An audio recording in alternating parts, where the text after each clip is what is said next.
Section 1. The town that time forgot. There is a town in America that does not appear on any map.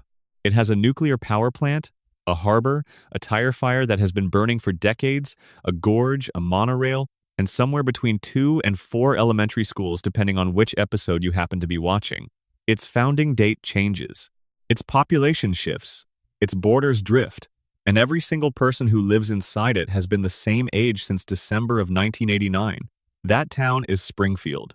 And we are going to spend the next 4 hours walking through its streets. This is not a video filled with jump scares or dramatic music. This is something slower than that. This is the kind of deep dive you put on late at night when the house is quiet and the lights are low, and you just want someone to tell you a long, strange story. Because that is exactly what Springfield is. A long, strange story. One that has been quietly unfolding across 36 years and nearly 800 episodes without most of us ever stopping to notice how peculiar it all actually is. So, get comfortable. Pull the blanket up. Let the narration carry you. We are going to talk about the nuclear plant and what it has done to the bodies of the people who live downwind of it. We are going to talk about the night Homer Simpson fell into a coma and the theory that he never really woke up.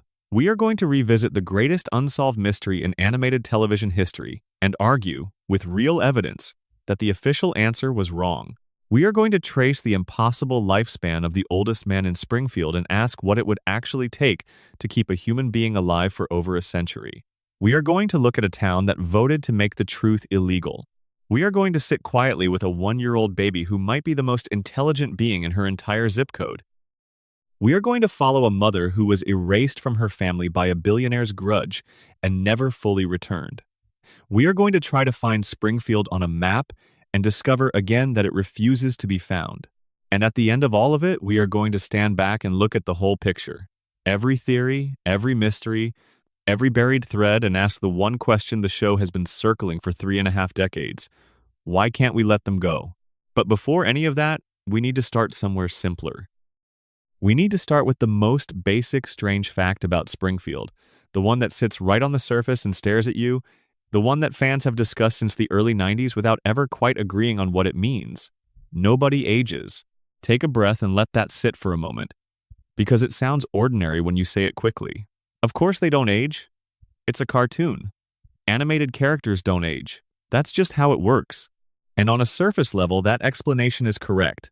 The Flintstones didn't age. Bugs Bunny didn't age. Scooby-Doo and the gang never got wrinkles. Animated shows exist outside of normal time. Everybody knows this. Everybody accepts it. Move on.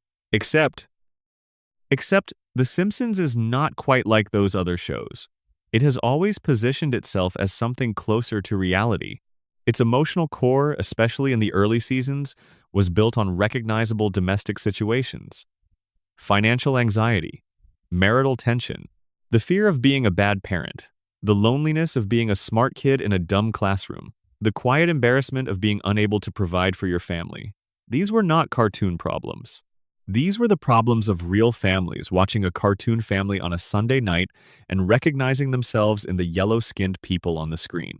The Simpsons earned its emotional weight precisely because it felt grounded.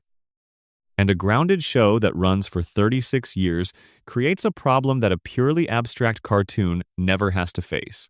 36 years is a long time. Bart Simpson was 10 years old in 1989.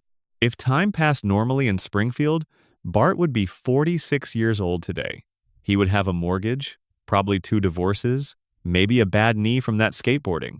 Lisa would be 44, almost certainly a senator or a published author or both.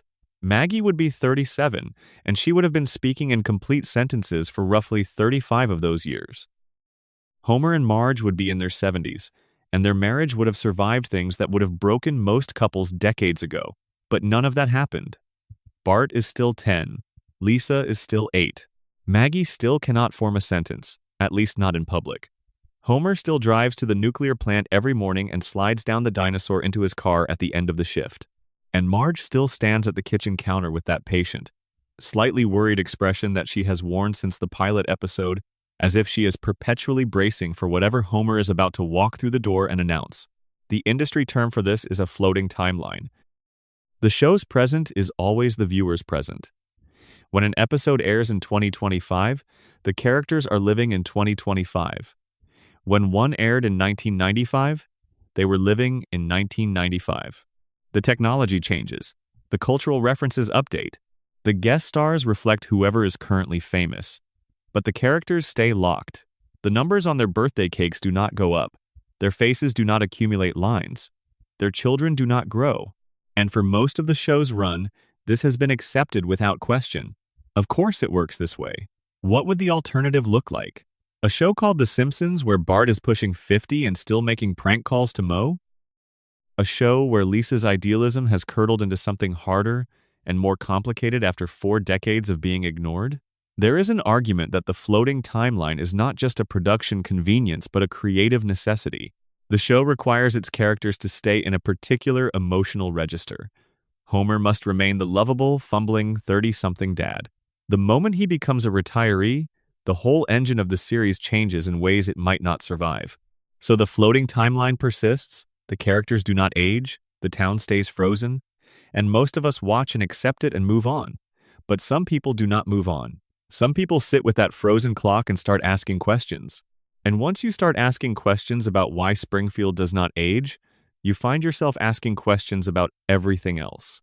Why does nobody remember last week's catastrophe?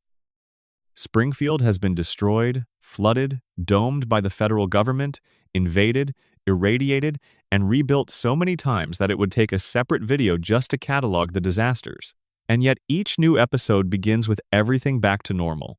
No rubble, no trauma, no residual anxiety from the time the entire town was sealed under a glass dome by the Environmental Protection Agency. The slate is clean. The reset button has been pressed. And the people of Springfield go about their morning routines as if none of it ever happened. Why does Homer survive things that should kill him? He has been shot. He has fallen off cliffs. He has been electrocuted, run over, launched into the air, and crushed under objects that would reduce a normal human body to something unrecognizable. And he always gets up. Always. His healing rate is not just unrealistic. It is biologically impossible. Whatever Homer Simpson's body is made of, it is not the same material as the rest of us. Why does Mr. Burns remember the Spanish-American War as a personal experience? His age is never pinned down precisely, but the show places his birth somewhere in the 19th century.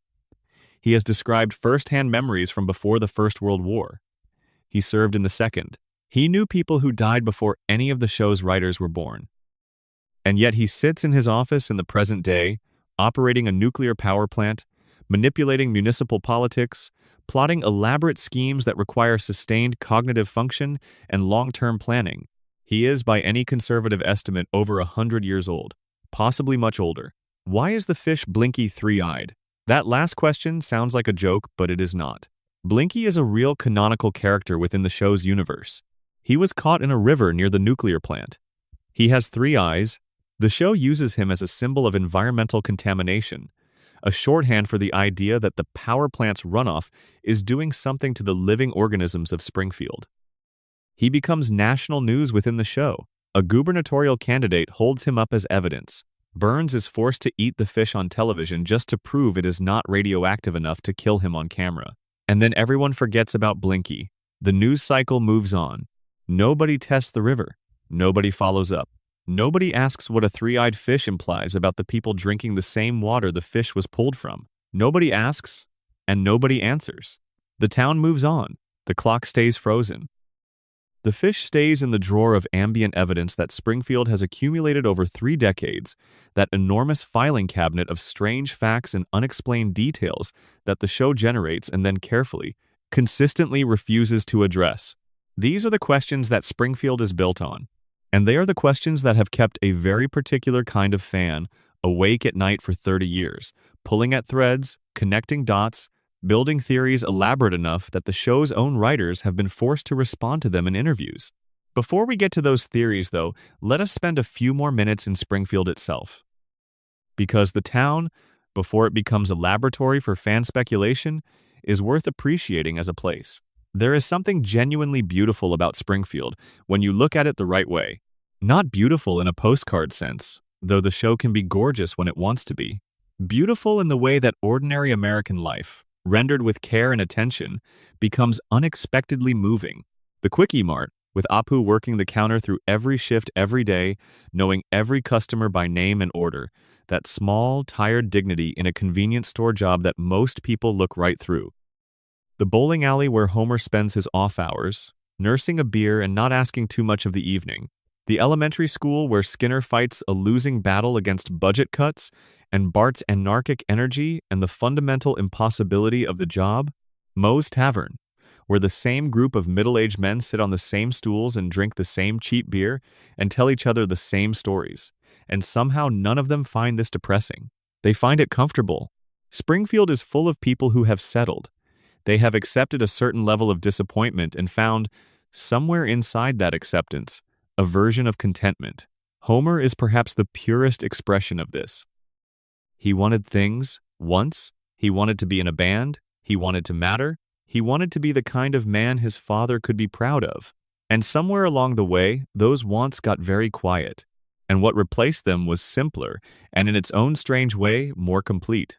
He wants a cold beer and a comfortable couch and his family around him. He wants the same evening repeated indefinitely. He wants Marge's hand on his arm and Bart's laugh and Lisa's saxophone drifting through the ceiling and Maggie's small, warm weight in the crook of his elbow. That is what he wants. And in Springfield, for one more episode at least, he has it. That tension between a town that is clearly broken and a life that is genuinely worth preserving is the engine at the center of everything we are going to discuss tonight. The theories we are going to explore are all in different ways attempts to explain the broken parts, the radiation, the coma, the conspiracy, the denial, but underneath all of them, threading through the entire 4-hour conversation we are about to have, is that simpler question. What would it cost to keep this going forever? What would Springfield have to do, and keep doing, and refuse to stop doing, to make sure that Bart never turns 11? We are going to find out. Take a long, slow breath. Let the evening settle around you. There is no rush here. Springfield has been frozen since 1989, and it will still be there when you wake up. If you are watching this late at night, drop a comment with your time and your location. There is something kind about knowing you are not the only one awake with these questions. And if you want to be here for every story we tell going forward, the subscribe button is right there. It costs nothing, and it means a great deal. Section 2. The Radiation Theory. Let us talk about the nuclear plant, not metaphorically, not as a symbol of industrial capitalism or environmental negligence, though it is certainly both of those things in the show's satirical vocabulary. Let us talk about it as a physical structure, a working facility, a place where Homer Simpson goes to work every morning and where something has been leaking, quietly and continuously, into the water and the air and the soil of Springfield for the entirety of the show's run. The Springfield Nuclear Power Plant is a 2-unit pressurized water reactor facility. It is owned and operated by Charles Montgomery Burns. It is the primary source of electrical power for the entire town, which means every light that turns on in every house in Springfield, every appliance that hums in every kitchen, every street lamp that buzzes on at dusk, all of it is powered by whatever is happening inside those cracked cooling towers. The town is not just adjacent to the plant. The town is dependent on it. The relationship between Springfield and its nuclear facility is not one of neighbors. It is one of a host and a parasite, though which entity plays which role is a question the show has always been careful to leave open. Now, a surprise safety inspection of the Springfield nuclear power plant once found 342 violations. 342. To put that in perspective, a single violation of nuclear safety regulations in a real facility can trigger an investigation, fines in the tens of millions of dollars, and depending on the nature of the violation, a shutdown order.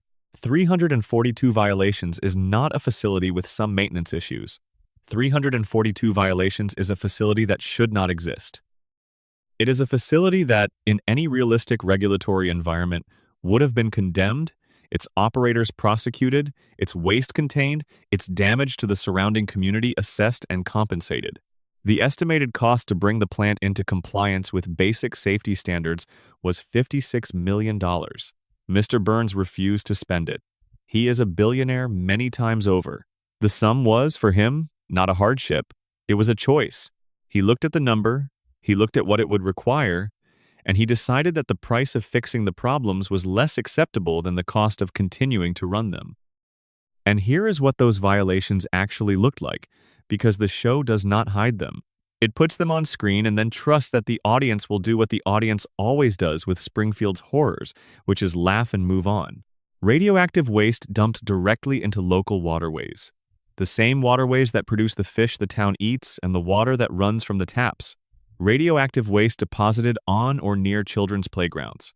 Plutonium rods used as paperweights on actual desks within the facility, handled without protection by employees who have no idea what they are holding. Cooling towers cracked down their sides, the cracks patched, in at least one documented instance, with a wad of chewing gum. Luminous rats, genuinely glowing, living in the walls and floors and maintenance corridors of the facility. And then, in a detail the show drops so casually that it barely registers, human skeletons in the basement. Human skeletons in the basement. The show never explains who those people were. It never addresses how they came to be there. It shows you the bones, and then it cuts to the next scene and the bones are never mentioned again. And nobody in Springfield, not the safety inspector who filed the report, not the local newspaper, not the police department, asks a single follow-up question about the human remains inside the nuclear plant. The person responsible for preventing all of this, the man whose job description is to stand between Springfield and radioactive catastrophe, is Homer Simpson. The show's own creator has stated, on the record, that Homer has an IQ of 55.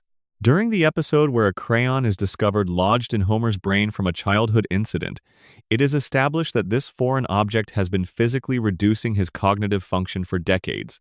Homer sleeps at his workstation. He has, in canonical episodes, caused nuclear incidents by throwing food into the reactor to see what would happen.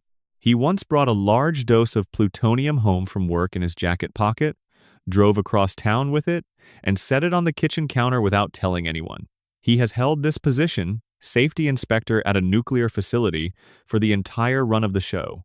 Over 30 years, 3 decades of a man with a 55 IQ standing guard over a reactor core that powers an entire town.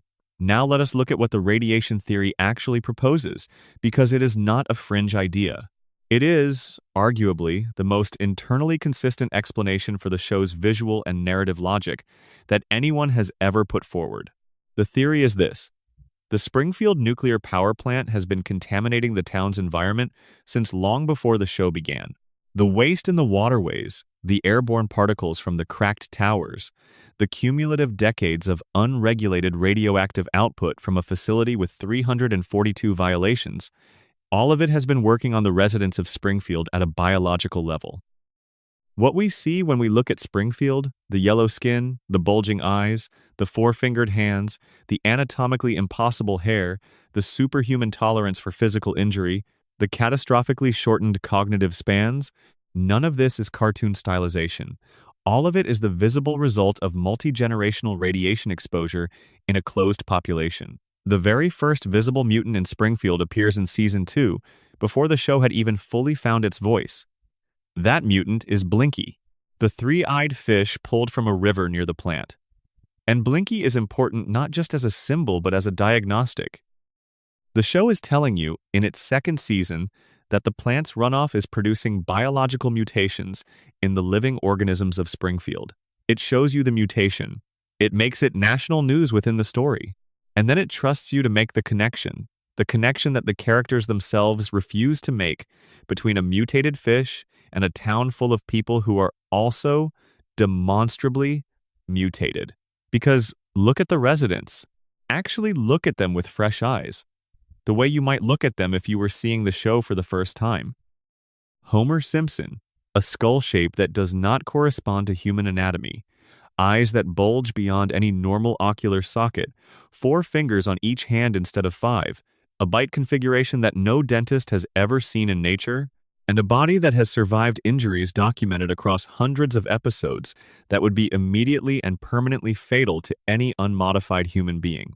He has been struck by cars. He has fallen from significant heights. He has been electrocuted at voltage levels that would stop a normal heart. He has been mauled, crushed, burned, and in one memorable sequence, launched into orbit. And he heals. He always heals. Not slowly, the way a human body heals, building scar tissue and compensating for permanent damage. He resets. The next morning, Homer is fine. Marge Simpson, the same four fingers, the same bulging eyes, and hair that defies every known law of physics and biology. It grows straight upward in a tower that she has maintained in the exact same shape for 36 years without visible product, without structural support, without any apparent effort. The hair stays. It has always stayed. It will always stay. From a material science perspective, what Marge's hair does is impossible. Their children, Bart and Lisa and Maggie, are all Springfield born. They have all been drinking the water and breathing the air since birth. Bart has spiky hair that maintains its shape without product, the same architectural stubbornness as his mother's tower. Lisa demonstrates cognitive abilities that oscillate between genius and something closer to the superhuman, and her empathy, her almost physical pain at the world's injustice, reads in the radiation framework as a hyperactivated neurological sensitivity, not a personality trait but a symptom of a nervous system running at frequencies that were never meant to be sustainable. And then there is Maggie, but we will return to her at length in her own section, because what the radiation theory says about Maggie is one of the stranger and more beautiful ideas in this entire conversation. Here is the detail that really locks the theory into place. It is the detail that the show has been showing you for decades without ever explicitly saying what it means. When visitors arrive in Springfield from outside the town, they look different. Not slightly different, fundamentally different. Their proportions are more natural. Their eyes sit in normal positions within normal-sized sockets. Their hands have 5 fingers.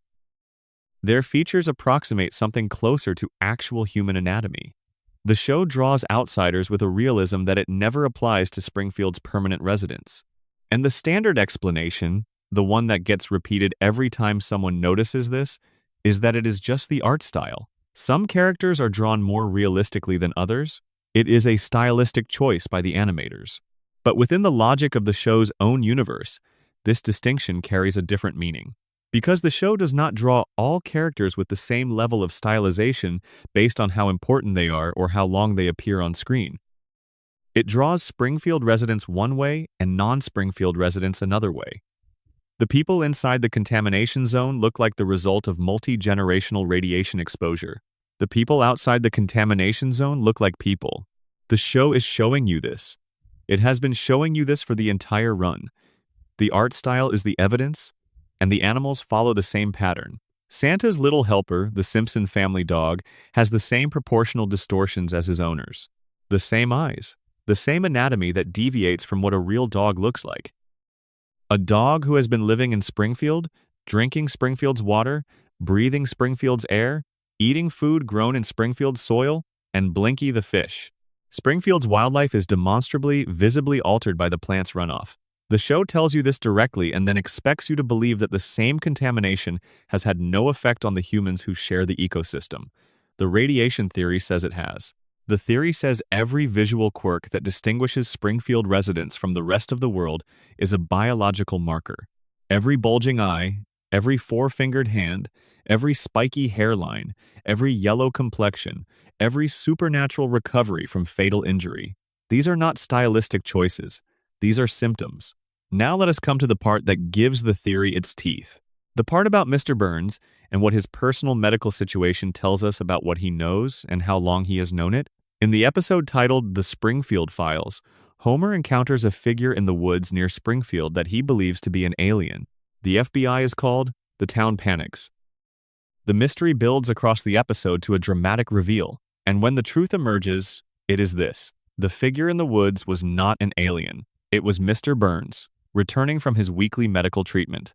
That treatment is described within the show as so intensive, so saturated with chemicals and radiation therapy, that after each session, Burns's body emits a visible green glow. He wanders out of the treatment facility in a dazed, euphoric state, stumbling through the trees like something from another world. He literally glows. His skin generates visible light, and the treatment keeps him alive for exactly 1 more week. Without it, he dies. Burns is not surviving through natural biological function. He is being maintained on a precise weekly schedule of medical intervention. He is, in effect, a machine that requires regular servicing. And the servicing involves radiation. The man who owns a nuclear power plant, the man whose facility has been leaking radioactive material into Springfield's environment for decades, requires controlled doses of radiation to sustain his own biological processes. The radiation theory interprets this as confirmation. Burns is not just profiting from the contamination of Springfield. He understands it from the inside. He manages his own radiation exposure with the same precision that a nuclear engineer manages a reactor core, because his body has become, functionally, a biological reactor. The same forces that are mutating the population of Springfield are, in a highly controlled and precisely managed form, what is keeping Burns alive. And this means Burns knows. He has always known. The mutations in his workers, the three-eyed fish in the river, the four-fingered children playing in the schoolyard, the superhuman recovery rates, the cognitive impairments, the biological impossibilities that have been accumulating in Springfield since before the show began. Burns understands all of it. He understands it the way a physician understands the side effects of a treatment he is prescribing, because he is experiencing a version of those effects in his own body every single week. He knows what the plant is doing to Springfield, and he has made the calculation that the benefit to himself, the maintained monopoly on the town's power supply, the economic control, the political leverage, the infrastructure of wealth that the plant generates, outweighs whatever it costs the people living downwind. The theory goes one step further, and this is the part that makes it genuinely dark. Homer's employment at the plant is not an accident. When German investors briefly purchased the facility, the first thing they did was fire Homer. The second thing they did was assess the cost of safety compliance and nearly went bankrupt from the estimate. Burns bought the plant back immediately. He reinstated Homer without hesitation. A competent safety inspector would spend his first week walking through the facility and producing a report that would result in an immediate shutdown order. Homer ensures the violations continue. The radiation keeps leaking. The water stays contaminated. And Burns maintains his control over a population that is, in the radiation theory's most disturbing reading, too cognitively compromised by decades of exposure to ever successfully organize against him. The crayon in Homer's brain is part of this picture. Season 12 reveals that Homer has had a crayon lodged in his frontal lobe since childhood. When it is removed, his IQ rises dramatically. He becomes articulate, curious, capable of connecting cause and effect in ways that his normal cognitive state does not allow. And when he looks at Springfield clearly for the first time, what he sees is unbearable. He sees the plant for what it is. He sees his employer for what he is. He sees his own life, the compromises and the losses and the invisible architecture of the system that has built his life for him, and he cannot stand what he sees. So he has the crayon put back in. He chooses the fog. He chooses to return to the comfortable numbness of impaired cognition, because the alternative, seeing Springfield clearly and being unable to do anything about it, is worse than not seeing it at all. But the radiation theory has a question about the crayon. Not about Homer's choice, about the crayon's presence. How does a child get a crayon lodged in his brain without anyone noticing? How does Homer pass through an entire childhood, an entire adolescence, decades of adult medical care in Springfield, and not one doctor finds a foreign object in his skull? Either the medical establishment of Springfield is catastrophically incompetent, or it is compromised. If Burns's influence extends into the town's healthcare infrastructure, if Springfield's doctors are embedded in a system where their employers' interests take precedence over their patients' health, then Homer's crayon is not just an accident of childhood curiosity. It is a tool of control. Whether intentional or simply convenient, the effect is the same. Homer remains impaired. The fog stays in place. The plant stays open. The radiation theory does not explain one anomaly in The Simpsons. It explains all of them. The frozen aging, the biological impossibilities, the superhuman recovery rates, the town-wide amnesia, the cognitive suppression, the visual distinctions between residents and visitors. Every strange thing about Springfield traces back to the same set of cracked cooling towers, leaking into the same water supply, serving the same damaged population. The plant is not just part of the show. The radiation theory says the plant is the show. Everything else is downstream of it. And the most quietly devastating part of the theory is this. The people of Springfield cannot see it. not because the evidence is hidden from them. It is visible everywhere. The fish, the bodies, the violations, the glow. The evidence has always been there. They cannot see it because the same contamination that produced the mutations also affected the part of their brains responsible for asking why their fish have 3 eyes and their children have 4 fingers. The poison keeps the secret. It has always kept the secret, and it will go on keeping it. For as long as the plant stays open and the water keeps flowing and Homer Simpson keeps his hand on whatever button is between Springfield and catastrophe. Section 3. Homer's Coma. On the 1st of April 1993, the 18th episode of Season 4 aired. It was called So It's Come to This, a Simpsons clip show. The title is self-deprecating. The episode knows it is a clip show. It opens with Bart's April Fool's Day pranks escalating until he takes one of Homer's beer cans to an auto body shop and places it inside an industrial paint shaker. When Homer opens the can later, the explosion sends him to the hospital. This is the setup for the clip show, designed to give Homer a reason to lie in bed while the show reviews footage from earlier episodes. Standard television economics. A clip show saves money. The framing device exists to justify the clips. Nothing unusual here. Except, while Homer is lying in his hospital bed, he notices a vending machine on the other side of the room. He wants a candy bar. He gets up. The machine tips over and crushes him, and Homer Simpson enters a coma. The show does not treat this as a gag. The flatline is real. The medical response is real. Homer is unconscious for 7 weeks. His family sits beside him and waits. And when he eventually wakes up, when Bart tearfully confesses at his bedside and Homer springs awake and immediately starts strangling his son, the family laughs with relief, and the episode ends. But in the final moments of that same episode, the doctor delivers a piece of information that the show then never returns to, never addresses, never uses. Homer, the doctor says, has suffered permanent brain damage during the coma. 5% of his brain function is gone, destroyed, irreversible.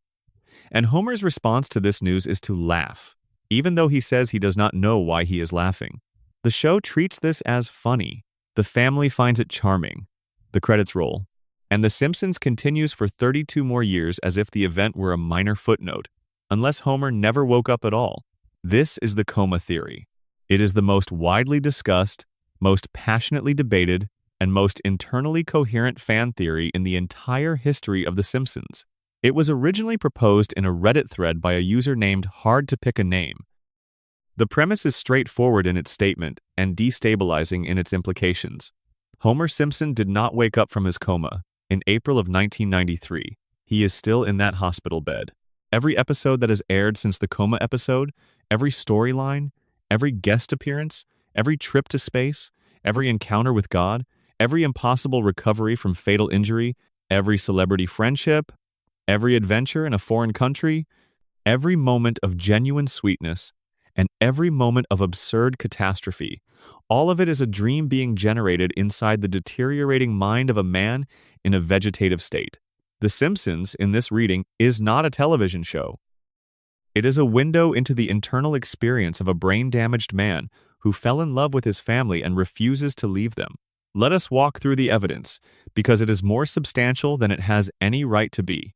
Before the coma episode, the show is a different kind of television. Watch the first 3.5 seasons with fresh eyes and notice what it is built from. Financial stress. Homer and Marge arguing about money at the kitchen table. Bart being threatened with being held back a year in school. Lisa developing a crush on her substitute teacher and discovering the particular loneliness of being too smart for the room she is in. Homer trying to quit drinking and failing, and sitting in the parking lot of a bar at 2 in the morning and feeling the specific shame of that failure. These are real things. Not real in the sense of documentary footage, but real in the sense of emotional truth. The early Simpsons is built from the material of ordinary human struggle, refracted through satire, but fundamentally grounded in the kind of experiences that the audience in 1990 recognized from their own lives. Financial anxiety, marital strain, academic failure, the fear of not being enough. After the coma episode, the show changes. The shift is not subtle. It is seismic. Homer goes to space. Mr. Burns captures the Loch Ness Monster. Homer joins a secret society. Homer becomes the leader of a vigilante group. Homer travels to dozens of countries. Homer holds hundreds of different jobs across subsequent seasons. Homer meets God, in person, more than once. Homer befriends an escalating parade of celebrities. Homer survives explosions, falls, attacks, encounters with wild animals, and at least 2 direct brushes with what should be permanent death, all without lasting consequence. The escalation is so dramatic, the shift in tone so pronounced, that casual fans have been arguing about it for 20 years. The internet conversation about when The Simpsons got bad is one of the oldest ongoing debates in television discourse. Various theories have been proposed for the shift: a change in the writing room, the departure of certain key figures, the natural entropy of a long-running show, creative exhaustion, network pressure. The coma theory says all of those explanations are wrong, or rather, they are explanations for something that is not actually a shift in quality. What changed after season 4 was not the quality of the writing. What changed was the nature of Homer's consciousness. The Simpsons did not get bad. Homer's brain got worse. Each successive season in this reading represents a further stage of neurological deterioration. As the damaged neurons keep dying, as the structures responsible for grounding Homer's inner world and physical reality keep degrading, the dream gets stranger. The stakes inflate. The stories become more surreal. The connections between cause and effect loosen. Logic gives way to something more associative, more dreamlike, more willing to follow an image or a feeling wherever it leads, without checking whether it makes sense. You have probably had this experience with your own dreams. The early part of a dream, when you have just fallen asleep, tends to feel relatively coherent. The geography makes sense. The people in it behave like people. The sequence of events follows a kind of logic. But as the night deepens and the sleep gets heavier, the dream unravels. The locations stop making sense. People become other people mid-scene. The emotional register swings wildly. Suddenly you are in a different place, for reasons that felt completely compelling a moment ago and that you cannot now reconstruct. The coma theory says that is what happened to The Simpsons after season 4. The dream deepened. The coherence loosened. The tonal ground shifted. And what reads, on the surface, as declining quality is actually the accurate representation of a brain in progressive decline. Now, here is the detail that haunts the theory. The piece of evidence that elevates it from a clever interpretation to something that feels almost like it was built into the show. 6 months before the coma episode, in the season 4 premiere, Homer has a conversation with God. It is framed as a comedic moment, a theological gag, the kind of irreverent religious joke the show does well. But within that conversation, God tells Homer something. He tells Homer that Homer will learn the meaning of life, but not yet. God tells Homer that his time is coming.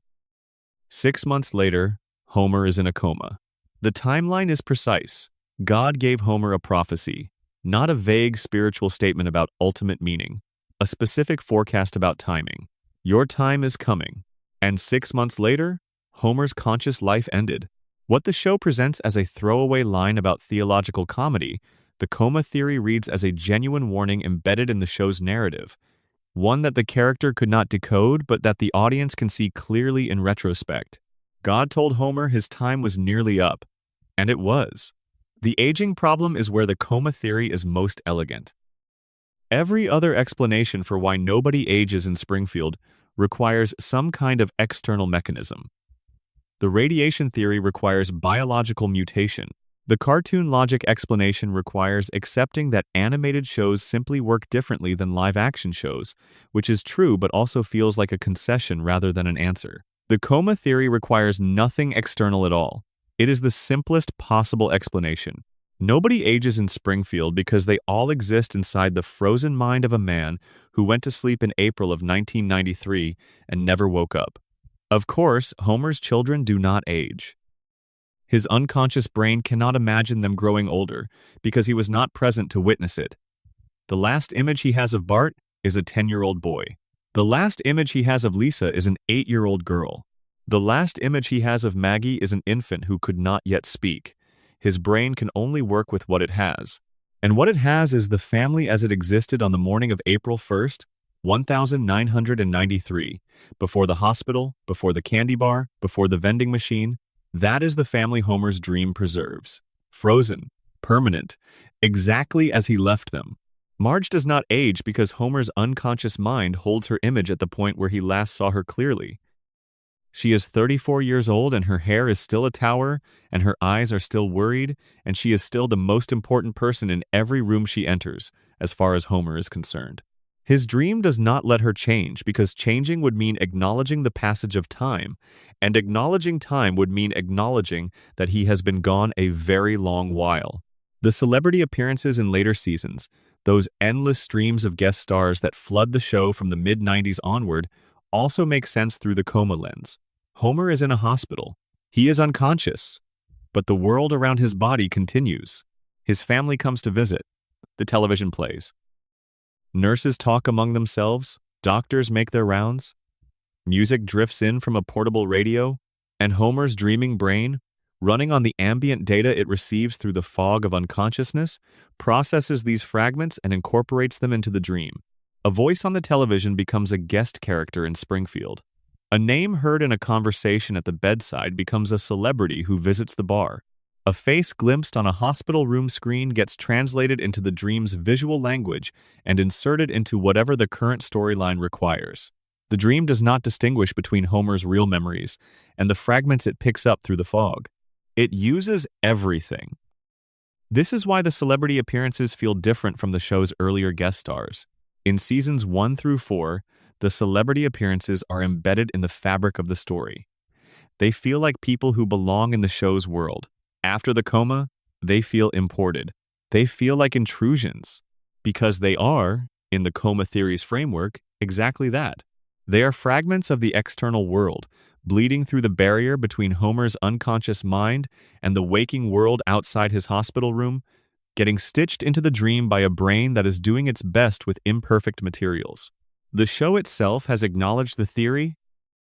In season 34, an episode contained a deliberately leaked fake deleted scene in which Homer wakes from a long coma, and the revelation is made that every outlandish episode since season 4 was a dream. The show's writers created this scene. They animated it.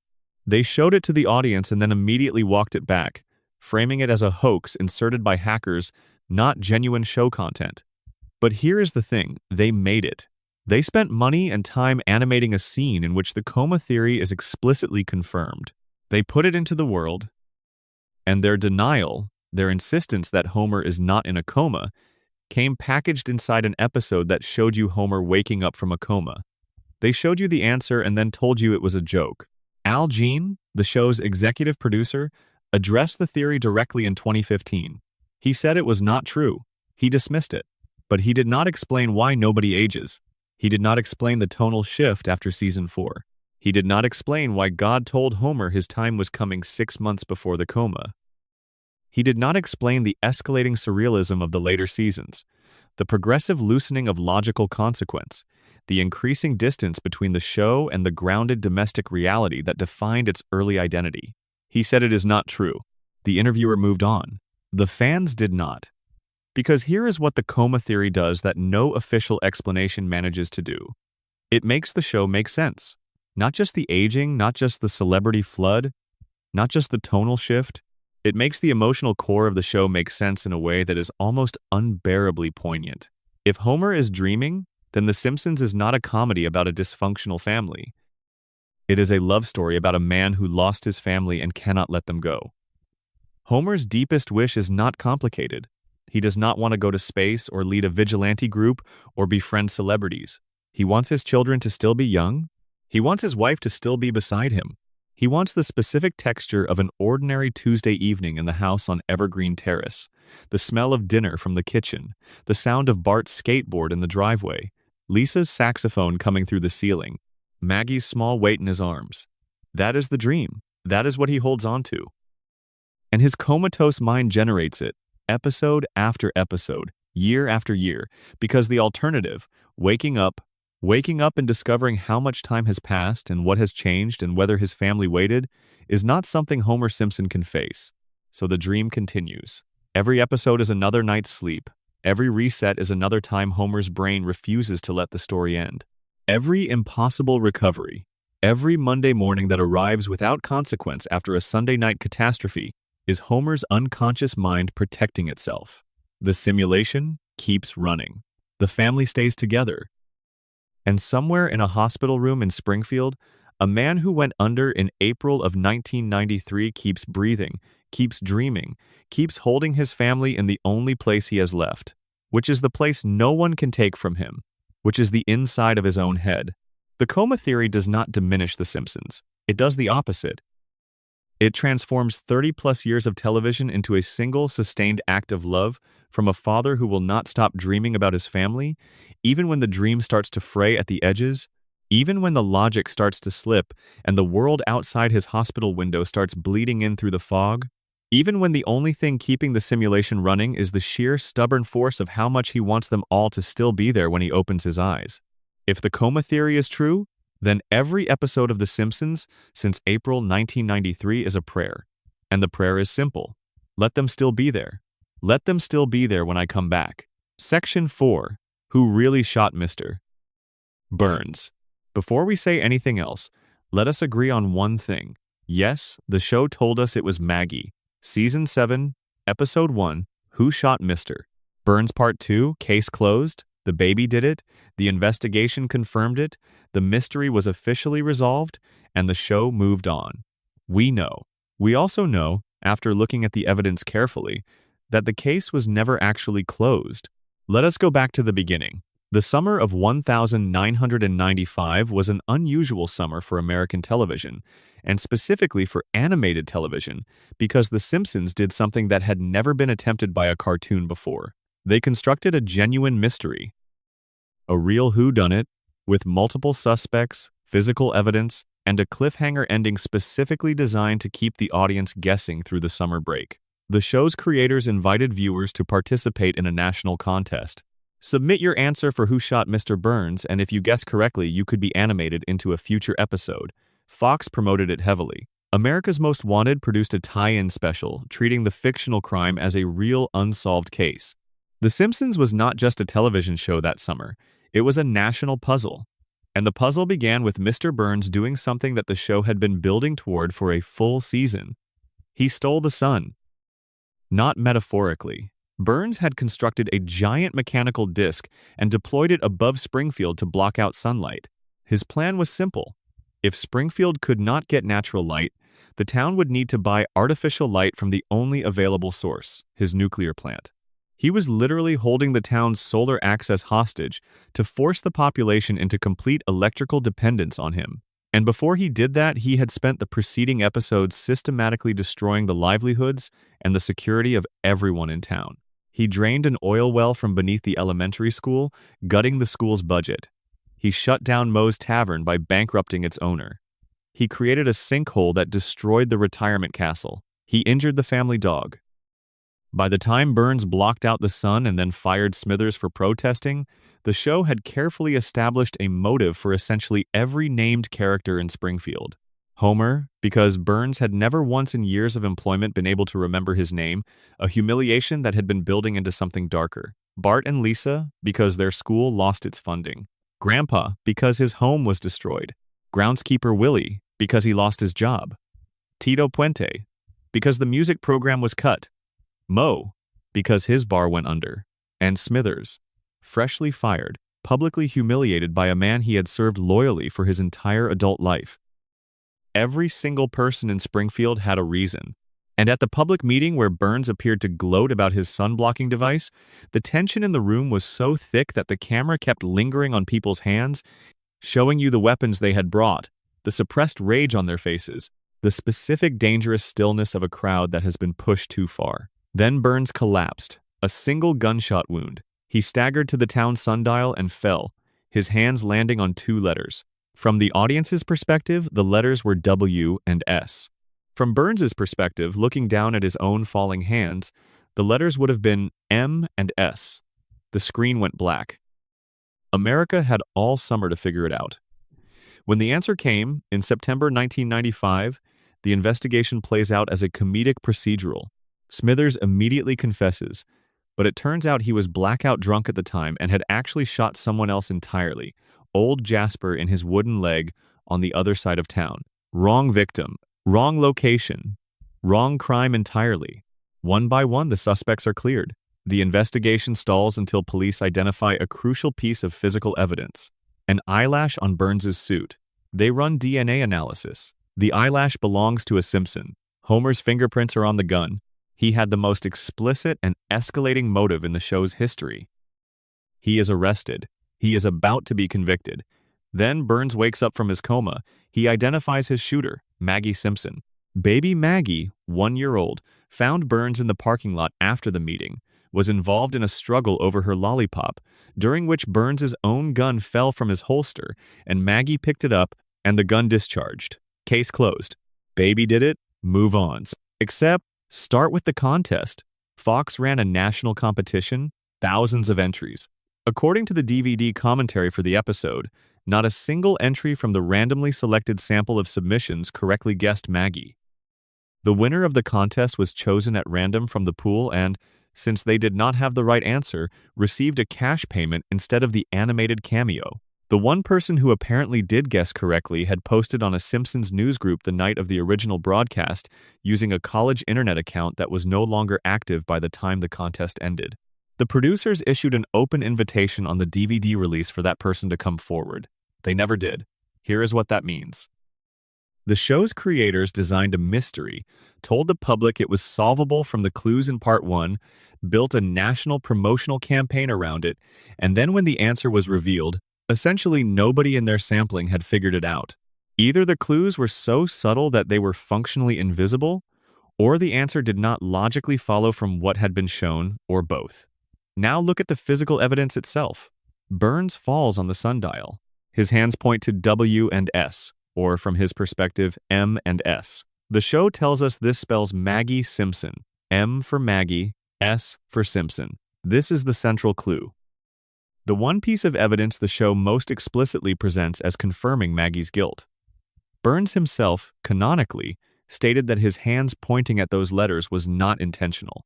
He did not position himself deliberately to indicate his attacker. He just fell. The sundial clue is described by the victim as a coincidence. The central piece of evidence in the show's most celebrated mystery is confirmed to be meaningless by the only person who could know. Then there is the gun. Burns carried a gun in a holster. At some point before the shooting, the holster is shown empty. The gun was already missing from his person when the attack occurred. This means whoever shot Burns used his own weapon. The shooter did not bring a gun to the meeting. They encountered Burns's weapon by chance and used it impulsively. The DNA evidence points to a Simpson. Homer's fingerprints are on the gun. But Homer was the most scrutinized suspect in the investigation, which means he is also the most likely person to have had his possible involvement in the gun's handling explained away by the investigation itself. The DNA evidence places a Simpson at the scene. It does not distinguish between Simpsons and then Burns's last words before being shot. According to the account given by Burns himself, speaking from a position of recent coma and significant blood loss, his exact words upon seeing his attacker were, "Oh, it's you." Not surprise. Not fear. Recognition. The calm, mild acknowledgement of someone who has encountered a person they know and do not consider threatening. The specific phrasing of someone greeting a familiar presence. Does Mr. Burns recognize Maggie Simpson? Has he ever meaningfully interacted with her? The show does not establish a prior relationship between Burns and the infant daughter of one of his workers. Burns famously cannot remember Homer's name despite years of employment, and Homer is a grown adult who works directly for him. The idea that Burns would see a baby in a parking lot and say, with that tone of calm recognition, "Oh, it's you," as if greeting an acquaintance, does not match what the show has established about how Burns's memory and social recognition work. Unless it is not Maggie he is recognizing. In Season 18, Homer, in an unguarded moment, claims to have been the one who shot Mr. Burns. He says it, on camera, and nothing happens. Nobody investigates. Nobody reopens the case. Homer confesses to attempted murder, and the show treats it as a throwaway line in a broader comedic scene. Either Homer is lying for attention or comedic effect, which is entirely within his character, or the original verdict was wrong and Homer is, in a moment of uncharacteristic honesty, telling the truth. If Homer did it, then Maggie was framed. Not necessarily deliberately. The framing could have been convenient and inadvertent. The DNA evidence pointed to a Simpson. Homer was the obvious adult suspect. The investigation was building toward Homer's conviction. And then Burns woke up from his coma, looked around the hospital room, and identified the baby. Why would Burns protect Homer if Homer was the shooter? Several possible reasons. Burns has always kept Homer employed for his own strategic purposes. A Homer Simpson in prison is an Homer Simpson who is no longer keeping the safety violations covered up. Or perhaps Burns genuinely does not know or remember who shot him, and he identified Maggie because Maggie was present and non-threatening, and the identification of a baby as the shooter guaranteed that no one would be prosecuted. The Marge theory is the most emotionally compelling alternate reading. A Reddit user assembled a case for Marge as the real shooter that is, when you sit with it, genuinely difficult to dismiss. Marge had the motive. Burns destroyed her children's school, endangered her family's dog, threatened her town's access to sunlight. She had the emotional capacity for an impulsive act of violence, precisely because she suppresses her emotions so completely that when they do break through, they break through without warning. Burns, in a prior episode, developed an infatuation with Marge. He fell in love with her during a period when she briefly worked at the plant. That infatuation was genuine within the show's continuity. And if Burns, waking from his coma, recognized the woman who shot him as the woman he had once been infatuated with, he might have made a choice. He might have decided, in that groggy, medicated, recently shot state, to protect her, to point at the sundial, to let the town draw whatever conclusions it wanted, to name an attacker whose guilt could not result in prosecution, because Chief Wiggum says it himself. No jury in the world would convict a baby. Maggie was the perfect solution. Too young to be prosecuted, too young to deny the accusation, too young to understand what she was being accused of. If someone wanted to close a case without punishing the real culprit, pointing at the baby was the cleanest possible outcome. There is one more piece of evidence. The final shot of the episode. After everyone else has left the room, Maggie is alone. She looks around carefully. She checks her surroundings. She confirms no one is watching. And then she moves her pacifier in a motion that mimics pulling a trigger. The show wants you to read this as confirmation. Maggie did it, she knows she did it, and she is reenacting it in private. But you could also read it as a baby who witnessed something being processed by a mind that stores experience as physical memory. Babies mimic what they see. They repeat gestures and actions that made an impression on them, without necessarily understanding the meaning of what they are repeating. Maggie in this reading is not confessing. She is remembering. She watched someone shoot Mr. Burns. And she is sitting in the aftermath of that moment, alone in the room, turning the memory over in the only way available to a person who cannot yet form words. The alternate ending adds a final layer of strangeness. A complete alternate conclusion was animated in which Smithers is revealed as the real shooter. Fully voiced, fully produced. It was shown on a clip episode and dismissed as a joke, with a direct winking reference to the O.J. Simpson trial, where DNA evidence was famously discounted by the jury. The show is telling you something in that moment. It is reminding you, through a very specific historical reference, that official verdicts are not always true. That evidence can be ignored. That the truth and the official story are not always the same thing. And in Springfield, they rarely are. The official answer is Maggie. The writers stand behind it. The DVD commentary treats it as settled. But the contest that nobody won, the clues that Burns himself said were meaningless, the alternate ending that was fully animated, Homer's unaddressed confession in season 18, the emotional implausibility of Burns recognizing and greeting a baby he has no relationship with, and that final private gesture that could be a confession or could be a memory of witnessing a crime. None of it adds up cleanly. The greatest mystery in Simpsons history was not solved. It was closed. And in Springfield, those have always been two very different things. Section 5. The impossible lifespan of Mr. Burns. Charles Montgomery Burns is the oldest man in Springfield. He may be the oldest man in America. The show has never committed to a precise birth year, and this ambiguity is itself a form of storytelling, because committing to a number would make the impossibility explicit in a way the show has always preferred to leave slightly soft around the edges. What the show has committed to, across dozens of episodes, is a collection of personal memories that place Burns's birth somewhere in the 19th century. He has described the Gilded Age not as history but as lived experience.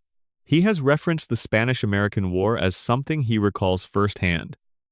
He served in the Second World War in a capacity that was, by any reading of what the show depicts, morally complicated at best and actively villainous at worst. He knew Howard Hughes personally. He has described relationships with historical figures who died before any of the show's writers were born. He attended Yale. He stole a $1 trillion bill from the United States government during the war and kept it hidden for decades. He built his fortune in an era of American industry where the regulatory frameworks that would eventually limit such accumulations did not yet exist. By the most conservative reading of the available evidence, Burns was born sometime in the 1880s. This makes him, depending on which year we are using as the present, somewhere between 130 and 150 years old. He does not just survive at this age. He operates. He runs a multi-billion-dollar corporation. He manages complex financial structures, political relationships, legal strategies, and long-term schemes that require the kind of sustained cognitive effort that most people's brains cannot maintain past their 80s. He is physically frail, yes. His body is a collection of things that should have killed him years ago, maintained in a state of improbable function through means we will get to shortly. But his mind is not frail. His mind is razor sharp. He is arguably the most strategically intelligent character on the show, operating with a clarity of purpose and a ruthlessness of method that nobody in Springfield can match. He has been doing this for a very long time. The question the show has circled for 36 years without ever quite landing on is this: how? The most explicit answer the show provides comes in The Springfield Files, which we have already visited in the radiation section. Burns undergoes a weekly medical treatment so intensive that it causes his body to emit visible green light. The treatment keeps him alive for exactly 1 more week. Without it, he dies. The treatment involves radiation, in controlled doses administered on a precise schedule. Burns is not surviving through biological processes. He is being serviced. His body has been so fundamentally altered, either by his natural lifespan catching up to what human biology can sustain, or by decades of proximity to nuclear material, or by some combination of both, that it can no longer maintain itself through the mechanisms that keep ordinary human bodies running. He requires external intervention the way a machine requires maintenance. Regular, precise, non-negotiable. Miss one treatment and Burns dies. The margin for error is 0. This is the foundation of the immortality theory, and what the theory does with it is genuinely strange and worth sitting with. Think about the Three Stooges scene. It is one of the most quoted sequences in the show. A doctor examines Burns and informs him that he has every disease known to medical science, all of them simultaneously present in his body at the same time. The doctor explains that these diseases exist in a state of perfect biological gridlock. Each illness is blocked from progressing by the presence of every other illness. They are all trying to kill Burns at the same time, and because of that simultaneous pressure, none of them can gain the dominance required to actually succeed. Burns is the sickest man in the United States, the doctor says, but he is functionally indestructible because everything that should kill him is being blocked by everything else that should kill him. The show plays this for laughs. It is one of those moments where Springfield's logic gives you something that is obviously absurd and then dares you to think about what it would actually mean. If you accept the radiation framework and think about Burns's weekly treatments as a form of nuclear maintenance, the Three Stooges disease scenario stops being a joke and starts being a description of a genuine biological state. The treatments do not cure Burns. They manage him. They keep every illness in his body in a state of perfect stasis, balanced against every other illness, preventing any single condition from gaining the dominance that would end him. The treatments are doing something analogous to what a nuclear engineer does when adjusting control rods in a reactor core, not generating energy, not producing anything new, just keeping the balance, just preventing the meltdown. Burns's body is a reactor. His weekly treatments are the control rods. Remove them and every disease in his body surges forward simultaneously. An internal catastrophe with no containment mechanism left. Smithers is the person who keeps this system running. And this is where the immortality theory illuminates the Smithers-Burns relationship in a way that the show has always gestured at but never made fully explicit. Smithers manages Burns's schedule. He ensures every weekly appointment is kept. He monitors Burns's physical condition with an attention that the show depicts as bordering on obsession. He knows when Burns is flagging. He knows what the signs look like.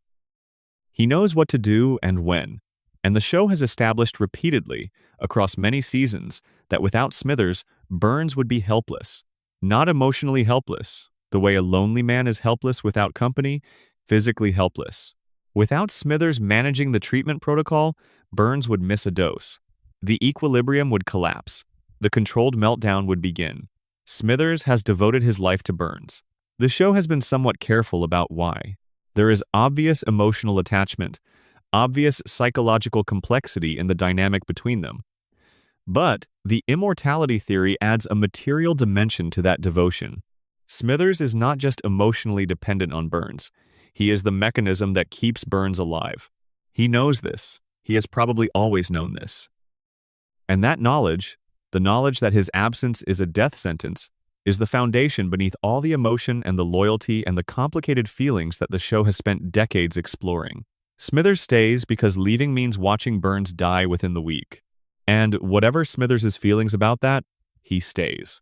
Burns's historical reach connects the immortality theory to the wider history of Springfield in ways the show has always kept tantalizingly underexplored. The Burns family dynasty is described across various episodes as one of the oldest and most continuously powerful family structures in American history.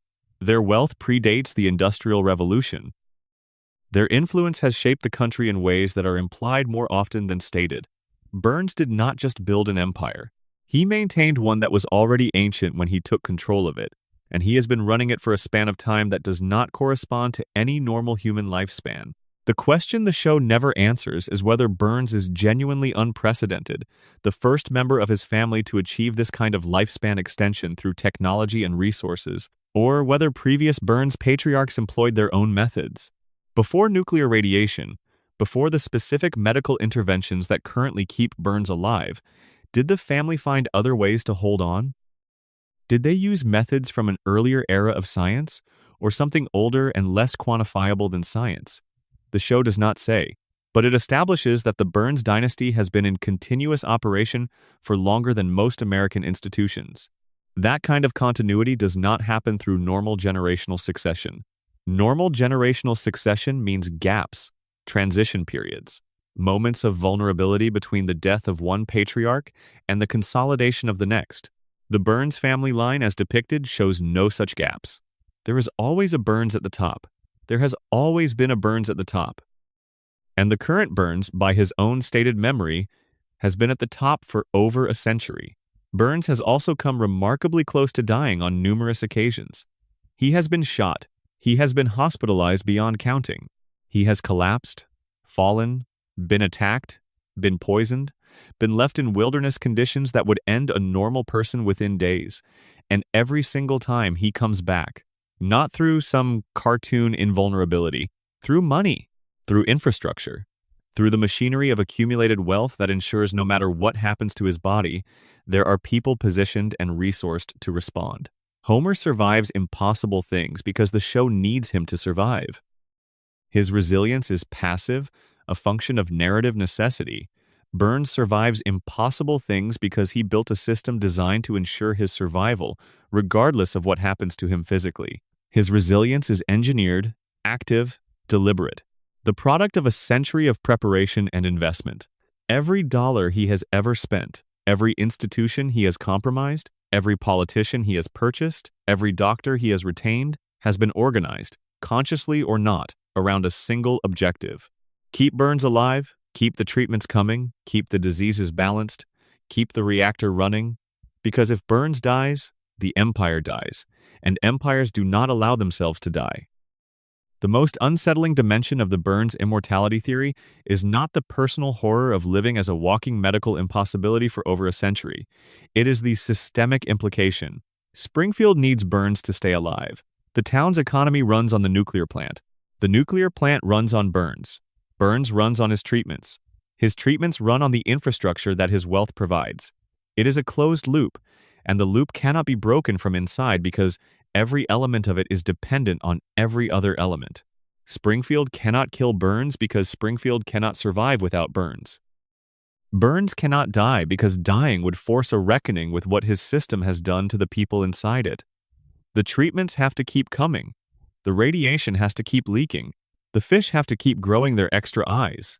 And Homer has to keep going to work every morning in a facility that is slowly doing to him what a century of less intense exposure has done to his employer. Burns does not live forever because of supernatural intervention or cartoon logic or even particularly good luck. He lives because he is too expensive to die, and Springfield is too dependent to stop paying. That is not immortality. That is something worse. That is the logical conclusion of what concentrated wealth, organized over a century and directed toward a single purpose, can accomplish in a town that has no mechanism to resist it. He is the oldest man in Springfield.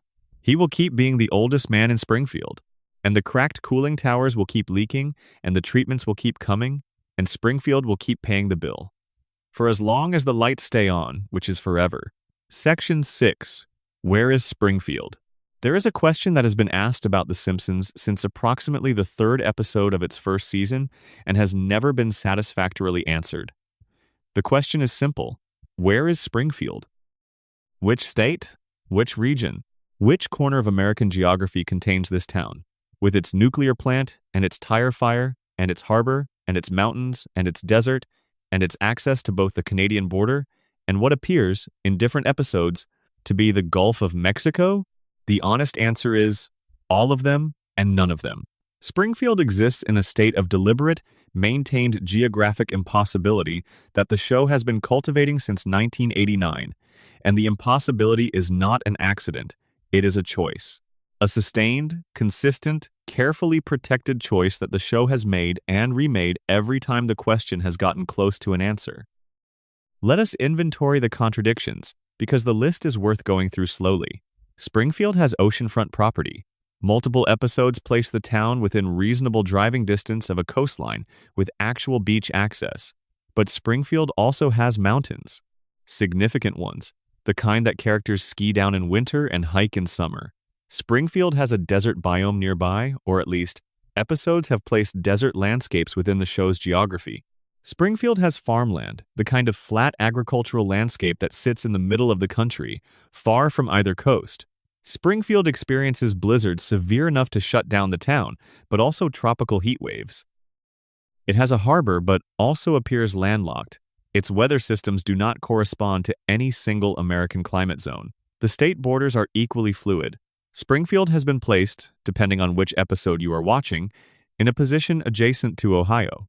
Also adjacent to Nevada, also near Maine, also near Kentucky. The state abbreviation on official documents has appeared as NT, which is not a real American state abbreviation. In one episode, when Homer calls the state capital, the voice on the other end identifies the state as one that begins with a vowel, which narrows the field somewhat but still leaves dozens of possibilities. Lisa's area code has been identified as starting with 636, which is a Missouri exchange. But the show has also placed Springfield in geographic contexts that are inconsistent with Missouri. The show has not simply forgotten to establish Springfield's location. It has gone out of its way to contradict every establishing detail it has ever provided. Matt Groening, the show's creator, appeared to resolve the mystery in 2012 in an interview with Smithsonian Magazine. He said he named the town Springfield after Springfield, Oregon, where he grew up. He chose the name because Springfield is one of the most common city names in America, and because the familiarity of the name was part of the point. Springfield could be anywhere. Springfield is the most common name for an American city, because American cities all have something in common. This answer satisfied people for approximately 48 hours. The show's writers, apparently not consulted on the announcement, continued making episodes that place Springfield in geographic contexts inconsistent with Oregon. The contradiction resumed immediately. The mystery was unsolved. Because the mystery was never about geography. The mystery was about the show's relationship to reality, and the location question is just the most concrete version of a much deeper question. Does Springfield exist anywhere specific? Does it follow the rules of any particular American place? Or is it deliberately constructed to exist outside of geography, outside of specificity, outside of any context that would allow you to pin it down? The surface answer, the one the show's creators have confirmed on the record, is that Springfield is universal. It is designed to feel familiar to every viewer regardless of where they live. A Springfield that was definitively located in Oregon would feel specific to people from Oregon and slightly foreign to everyone else. A Springfield that could be anywhere makes a claim on everyone's experience simultaneously. The show chose breadth over specificity because breadth is what lets a town in a cartoon become the most famous fictional city in America. This is true. It is a real creative decision with genuine artistic logic. But under the lens of the theories we have been sitting with tonight, Springfield's geographic impossibility acquires a different character. If the radiation theory is correct, then Springfield is a contamination zone where the normal rules of biology have been warped by decades of nuclear exposure. The residents of Springfield do not follow the physical laws that govern the rest of the human world. They heal differently, they age differently, they look different. If the radiation has altered the biological rules of Springfield, why should the geographic rules be exempt? The radiation theory, pushed to its logical edge, suggests that what has happened to the people of Springfield may have also happened to the space Springfield occupies. A region of compressed geography where features that should be hundreds of miles apart have been folded into proximity by forces that the show has never been required to name or quantify. If the coma theory is true, then Springfield's geography is the geography of Homer's memory and his dreams. Homer has lived a particular kind of American life. He has been places, briefly, and seen things, on television and in magazines and through car windows on family road trips. His unconscious mind holds fragments of all of it, fragments of coastal light, fragments of mountain silence, fragments of the particular flat emptiness of the interior, fragments of desert heat. And when Homer's dreaming brain builds Springfield, it builds it from everything it has. Not with geographic precision, because dreams do not have geographic precision. Dreams have emotional logic. Springfield feels like America because it is assembled from Homer's feelings about America, which are not organized by region or topography, but by association and longing, and the imprecise way memory works when you are asleep. If the collective denial theory from the principal and the pauper is true, then Springfield's refusal to have a fixed location is a kind of institutional self-protection. A town with an uncertain location exists in an uncertain regulatory jurisdiction. You cannot bring Environmental Protection Agency enforcement action against a nuclear facility if you cannot definitively establish which state the facility is in. You cannot hold a power plant operator accountable for contaminating a specific watershed if the watershed does not cleanly fall within any single state's regulatory authority. Springfield floats between possible states because floating is safer than landing. Landing means accountability. Landing means someone shows up with a map and official credentials and starts asking questions about the three-eyed fish and the cracked cooling towers and the billionaire who has been alive since before the Spanish-American War. Landing means jurisdiction. Landing means consequences. Springfield will never land. The answer that the show gave in its 12th season mockumentary episode Behind the Laughter is worth noting for the specific way it fails to be an answer. In the original broadcast, the Simpson family is described as being from northern Kentucky, but in syndicated reruns of the same episode, the location was changed. The answer literally depends on which version of the episode you are watching. The show gave you an answer and then changed the answer based on the platform. Even when Springfield has a definitive location, that location is not definitive. It shifts, it mutates, it refuses to be pinned down. Like the three-eyed fish, like the ageless children, like the billionaire who remembers the Gilded Age as yesterday, like all the other things in Springfield that should be one thing and insist on being something else. Springfield is not located in any state. Springfield is located in American mythology. It is the town that exists in the collective imagination of a country that needs a place to put its anxieties about what it is and where it is going and what it is doing to the people who live inside it. You can find it on the couch. You can find it on a Sunday night at 8 o'clock. You can find it in the particular emotional frequency of a story about a family that is broken in visible ways and yet somehow, impossibly, keeps choosing each other. You will never find it on a map, and that is exactly how Springfield likes it. Section 7. Maggie Simpson and the Silence That Speaks. Maggie Simpson has been 1 year old for 36 years. She still wears the same onesie.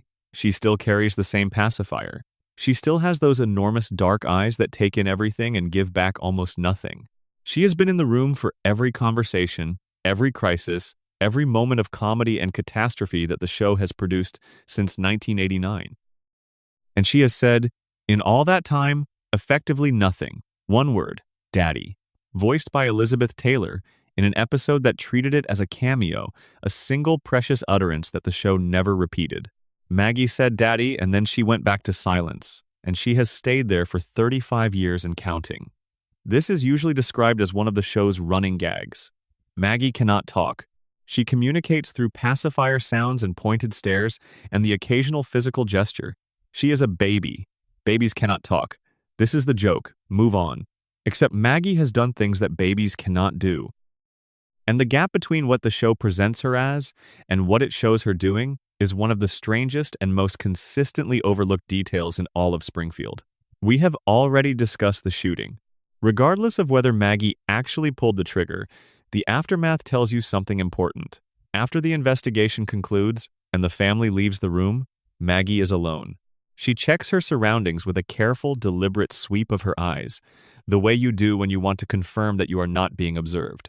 She checks, she confirms, and then, in the privacy of an empty room, she moves her pacifier in a motion that specifically mimics firing a gun.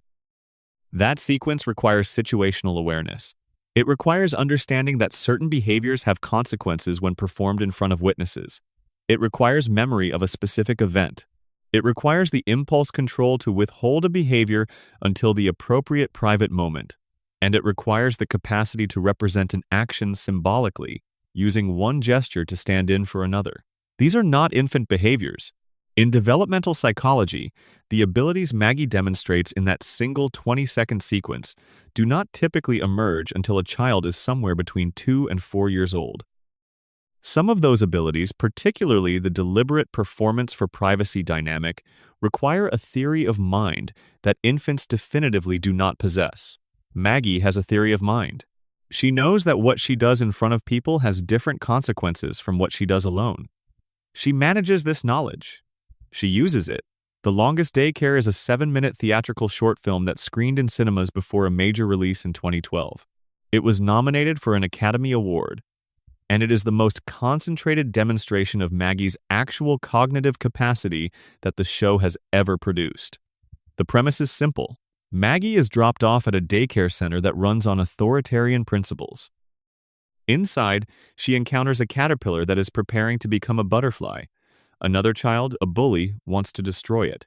What follows is Maggie working through a sequence of problems, each requiring its own solution, to protect the caterpillar long enough for it to complete its transformation. She reads the environment first. She assesses threats, identifies which staff members are where, notes which escape routes are viable and which are watched. She forms a plan. She adjusts the plan when circumstances change. She improvises solutions to obstacles that were not foreseeable when the plan was made. She predicts other characters' behavior based on their established patterns. She times her actions to align with moments of minimal surveillance. She achieves her objective in a way that requires her to have run, mentally, through multiple contingencies and to have chosen, from among those contingencies, the one most likely to succeed. She does all of this without speaking, without walking reliably, using the motor skills of a 1-year-old to execute a plan that a competent adult would be proud of. The show has tested Maggie's intelligence directly on several occasions. The results are not consistent across episodes because the show uses her intelligence as a resource when it needs it and pulls back when the joke requires her to be simply a baby. But the pattern across the episodes that do engage with her cognitive capacity is striking. Maggie consistently registers as exceptional, off the charts, beyond what the available testing instruments can meaningfully measure. And then the episode ends and the family goes back to treating her as the baby, the one who needs to be carried, the one who cannot contribute to the conversation, the one who is present but not really there. The theory, the one that pulls together everything the show has shown us about Maggie over 36 years, is this. Maggie does not speak because she has decided not to. Her silence is not a developmental limitation. It is a strategy. Look at what happens to the intelligent women in this family. Lisa Simpson is a genius. The show has established this beyond any reasonable doubt across hundreds of episodes. Lisa's IQ exceeds everyone in her household and most of the adults in Springfield. She is intellectually capable of things that put her in a different category from her peers. And what has that intelligence cost her? Isolation, mockery, dismissal. Lisa speaks and gets talked over. Lisa challenges authority and gets punished. Lisa tries to make things better and gets exhausted by the weight of a community that does not want to be improved. Lisa's brilliance is visible. She wears it on the outside. She announces herself as the smartest person in the room, and the room responds by making very clear how little that matters. Every episode in which Lisa's intelligence is the subject is also, in some way, an episode about the specific loneliness of being the only person who can see what you can see. Maggie has watched this happen. She has been in the room for every instance of Lisa getting dismissed, overlooked, talked over, and penalized for being smarter than the situation required. Maggie is 1 year old and she has been watching her sister fight for recognition every day of her life. And Maggie appears to have learned something from this that Lisa has not. Not the lesson Lisa operates by, which is to keep fighting regardless of the cost. The opposite lesson: silence protects you. Invisibility is a form of armor. The less attention you draw to yourself, the more freedom you retain. The less they expect from you, the more you can accomplish without interference. Think about what Maggie has achieved by staying invisible. She shot the most powerful man in Springfield and was not prosecuted because she was a baby, and nobody prosecutes babies. She organized a resistance movement in a daycare center and achieved her objectives because nobody monitors infants closely enough to see them organizing. She has saved her family from multiple dangerous situations across the show's run, each time operating in the margins, beneath the threshold of adult attention, in the space that is available precisely because she is not expected to be capable of anything. Every heroic act Maggie has committed has happened in the place where nobody was looking, and Maggie has ensured that nobody looks by maintaining the most effective possible disguise. She pretends to be exactly what everyone expects a baby to be. She is not any of those things. She is the opposite of all of them. Now connect this to the radiation theory. If the plant's contamination produces mutations that affect each person differently, then Maggie represents something like an extreme pole of what that mutation can do. Homer's exposure, combined with the crayon and the decades of accumulated damage, collapsed his cognitive capacity to a functional minimum. Maggie, born in Springfield, raised in Springfield, growing up in the same contaminated environment, produced the opposite result. Where her father's brain was diminished, hers was amplified. Same environmental cause, same family, different outcomes. The radiation does not produce uniform results. It produces variation, and in Maggie it produced something extraordinary. Homer and Maggie are two sides of the same radioactive coin. What happens when mutation takes something away, and what happens when mutation gives something unprecedented? If the coma theory is true, Maggie's genius takes on a dimension that is almost too affecting to sit with for long. If Homer is dreaming, if the entire show since season 4 is the internal experience of an unconscious man who cannot be with his family, then Maggie's brilliance is Homer dreaming the best possible version of his youngest child. He cannot see her grow up. He cannot be there for any of it. He cannot know what kind of person she becomes, what she cares about, what she is good at, whether she is okay. He cannot know any of that. So in the dream, he makes her extraordinary. He gives her an intelligence that transcends her age, that transcends what any baby should possess, that will carry her through everything that he is not there to protect her from. He makes her capable of things that no 1-year-old could do, because he needs, in the dream, to believe that she will be okay. Maggie's genius, in this reading, is not a mutation. It is a father's prayer. The only thing Homer can do for his youngest child from inside a coma is believe, as hard as his dreaming brain can believe, that she is going to be fine. But in the waking world, if there still is a waking world, the darker reading of Maggie's silence remains. She does not speak because speaking gets you ignored in Springfield. She does not reveal herself because revelation means becoming a target. She watches. She processes. She waits. For what? The show has never told us. Maggie's endgame is the last genuinely unresolved mystery in the Simpson family. She is the only character whose future is completely unknown. because the show has never definitively shown us what she is capable of when she decides to fully engage. We have seen glimpses. The shooting, the daycare rebellion, the quiet, decisive moments scattered across decades of background presence, and none of them add up to a complete picture. They add up to a suggestion, a shadow of something larger waiting behind the pacifier and the enormous dark eyes. She is 1 year old. She cannot walk without stumbling. She cannot speak in sentences. And she is the most powerful person on Evergreen Terrace. She has just not decided what to do about it yet. Whatever Maggie is planning, whenever she chooses to do it, Springfield will not see it coming. Because she has spent 36 years making absolutely sure of that. Section 8, Mona Simpson, and the conspiracy that broke the family. For the first 6 seasons of The Simpsons, Homer's mother was dead. That was the official story. Abe Simpson, Homer's father, had told Homer that his mother passed away when Homer was young. He showed Homer a grave. Homer mourned. He grew up holding this grief, the specific gravity of a mother he never really knew, as one of the foundational weights of his personality. The mother who died. The parent who was not there. And everything about Homer makes more sense when you hold this. His desperate need for approval, the clingy love he has for Marge, the constant anxious reassurance seeking, the way he sometimes holds onto a moment of happiness with a grip that is slightly too tight, because he has spent his whole life understanding that good things can be taken away without warning. His tolerance for humiliation from his employer, his terror of abandonment, his compulsive need to be liked by everyone around him, even people who treat him badly. Homer Simpson's entire personality is a coping mechanism for maternal loss. His comedy and his sadness are built from the same material. A man who decided, somewhere in childhood, that something was fundamentally unlovable about him. Because why else would his mother leave? In Season 7, the show revealed that the loss was a lie. The episode is called Mother Simpson. It aired in November 1995, and it is considered by many to be one of the finest episodes the show has ever produced. What happens is this. Homer, while trying to get out of a work cleanup detail by faking his own death, ends up having to visit the Hall of Records to correct the resulting death notice. And while he is there, correcting the record that says he is dead, he finds a different record. According to municipal files, his mother is alive. She never died. The grave Abe showed him all those years ago was not his mother's grave. It was the burial site of Walt Whitman, the poet. Abe Simpson had been pointing at a famous writer's headstone and telling his son that his mother was buried underneath it. Homer finds Mona at that same cemetery, visiting what she believes to be her son's grave, because she received news that Homer had died.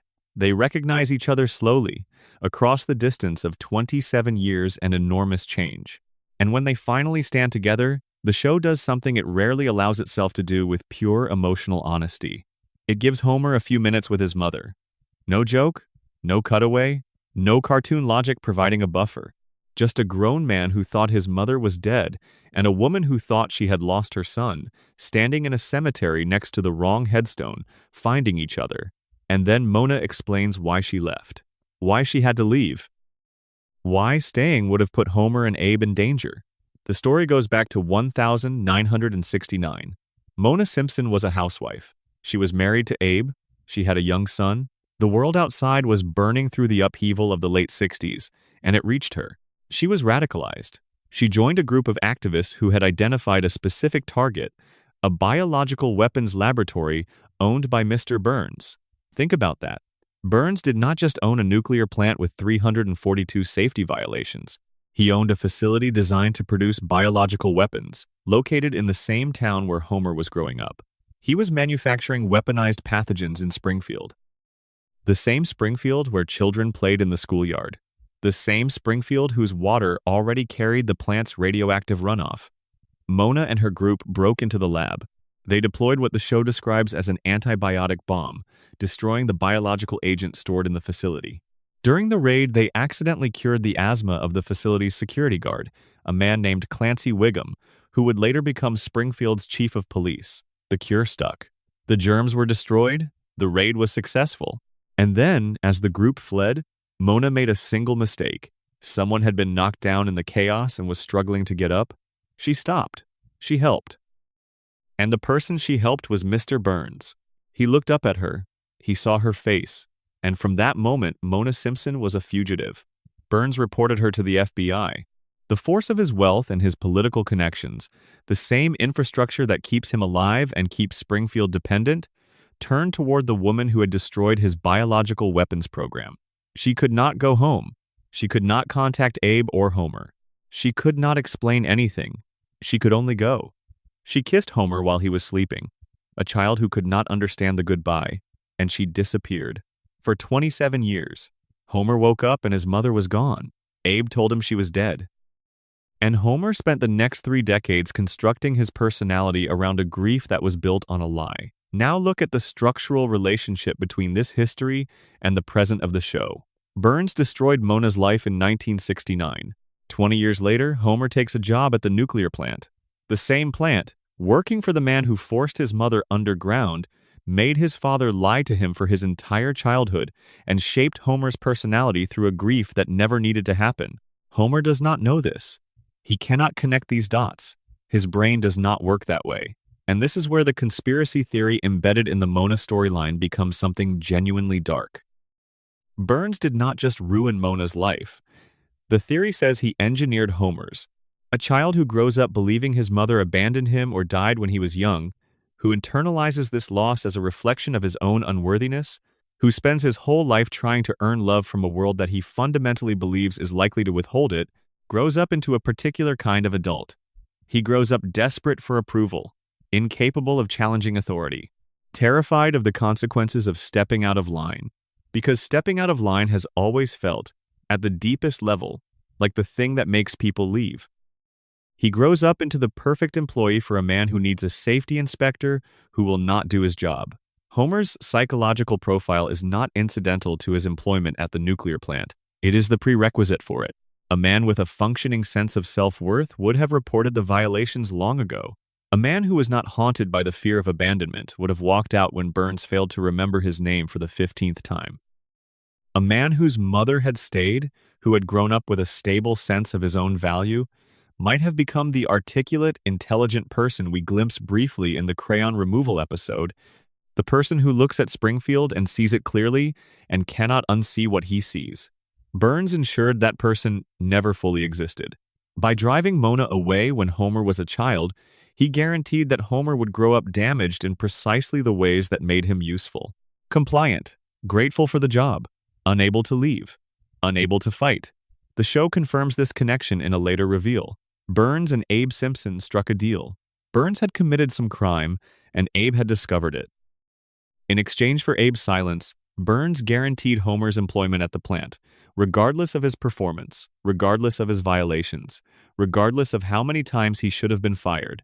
Homer's job security, which seemed like a running joke about his sheer inexplicable luck, was a contractual obligation, a deal made between his father and his mother's persecutor. And Homer was never told. Of course he was never told. Telling Homer would mean explaining everything. Explaining Burns, explaining Mona, explaining the lie about the grave. Explaining that his entire life, his personality, his fears and his loves and his coping mechanisms and his choices had been shaped by a decision made by a billionaire's grudge in 1969. 3 generations of Simpsons broken by one man. Mona, exiled and hunted. Abe, compromised and silenced. Homer, shaped into someone he was never supposed to be. And the 4th generation, Bart and Lisa and Maggie, growing up in the shadow of all of this without knowing any of it, because nobody tells children about the architecture of the damage they are living inside. When Mona comes back to Springfield in season 7, Burns recognizes her almost immediately. He spots her through a cab window. He contacts the FBI. They show up at the Simpson house. And Homer has to say goodbye to his mother for the 2nd time, this time knowing why she is leaving, knowing who is making her leave, and knowing that the man responsible is the same man who signs his paychecks. Homer does not connect these dots. He watches his mother go and he goes back to work and the world resets, and next week there is a different episode with a different problem and the grief goes back underground where it lives. Because that is what happens to grief in Springfield. It goes underground. It does not go away. It just gets added to the accumulation. The enormous, quiet, mostly invisible pile of things that Homer carries and cannot name, and that gives everything he does a weight that is slightly heavier than a cartoon character should have to bear. Mona Simpson dies in a later season. Homer sits beside her. He holds her hand. He watches his mother pass away for real this time. No misunderstanding, no conspiracy, just the ordinary finality of death arriving for a person who is already old. The scene does not have jokes. It does not cut away. It does not deploy the show's usual defensive mechanisms against genuine feeling.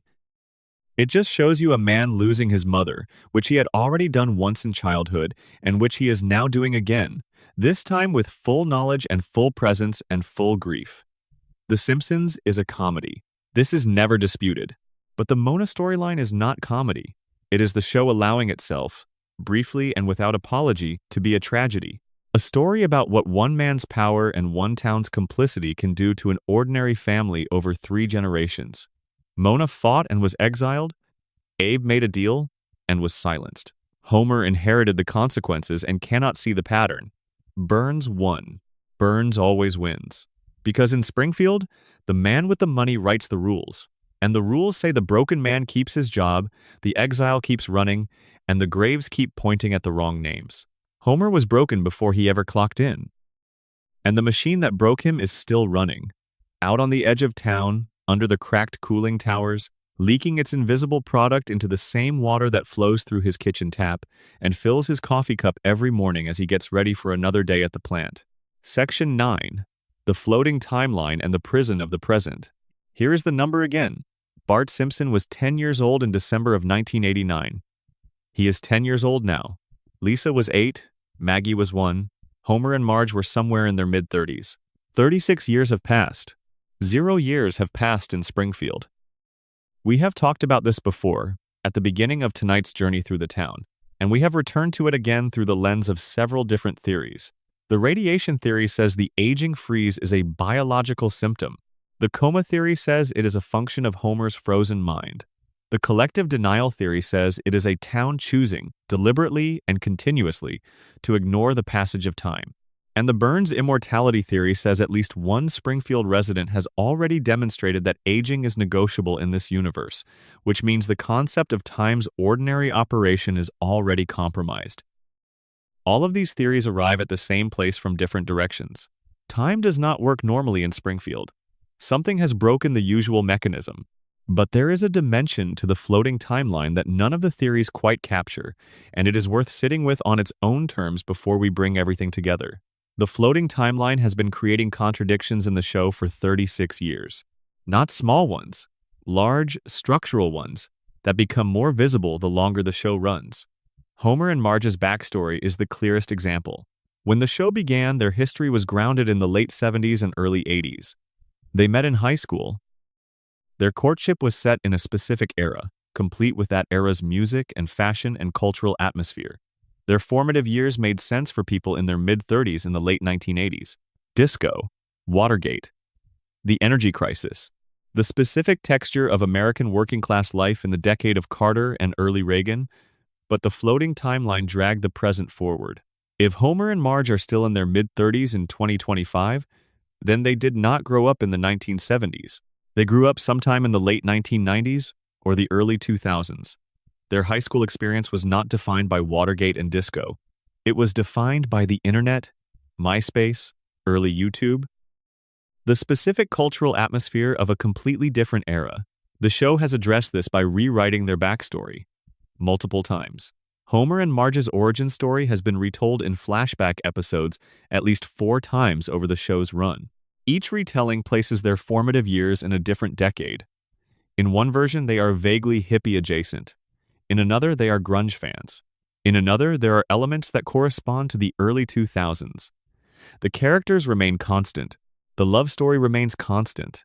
But the era keeps sliding forward, and each time it slides, the previous version of their past is quietly discarded.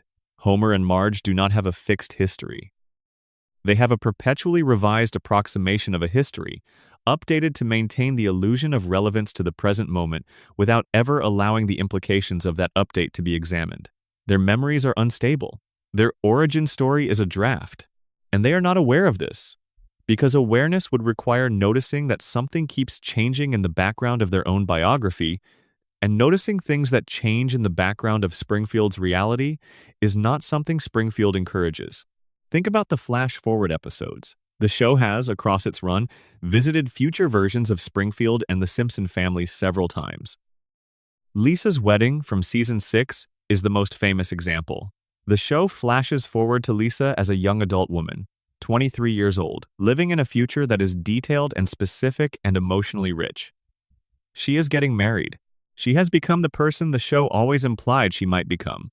Intelligent and principled and still slightly lonely. Still searching for a world that lives up to her sense of what it should be. The episode is beautiful. It is one of the show's genuinely moving achievements. And it demonstrates something important.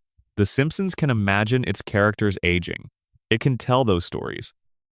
It has the creative tools and the emotional intelligence to explore what the Simpson family would look like if time actually passed, but it does not. The flash forward exists as a single episode, a glimpse through a window, and then the window closes. Lisa returns to being 8 years old. Bart returns to being 10. The future is a room the show enters and immediately leaves, with the door locked behind it. The show can imagine growth. It refuses to allow it. This is the floating timeline's deepest operation. It is not just a production convenience. It is a statement about what the show believes, or perhaps what the show has decided it is allowed to believe, about families and time and the American relationship to both. The Simpsons is the American family. Not an American family, but the American family, the most durable, most referenced, most emotionally central fictional household that American television has produced. They have been on screen for longer than most of the people watching them have been alive.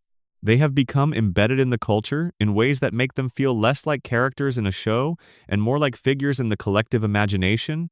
The way certain fairy tale characters or mythological figures feel like they belong to the shared memory of a culture rather than to any single text. And the American family, as the show has constructed it, cannot be allowed to change. Homer must always be the bumbling but loving dad in the medium of his life. Marge must always be the patient center. Bart must always be the rebel with a surprisingly vulnerable heart.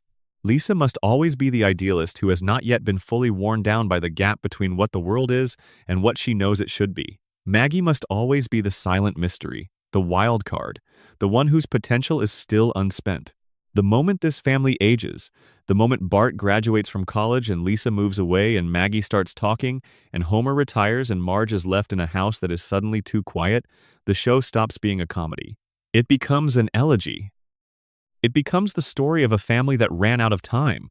And audiences, the millions of people who grew up with this show and carry it with them in the specific way you carry the things that were present during your formative years, do not want that story.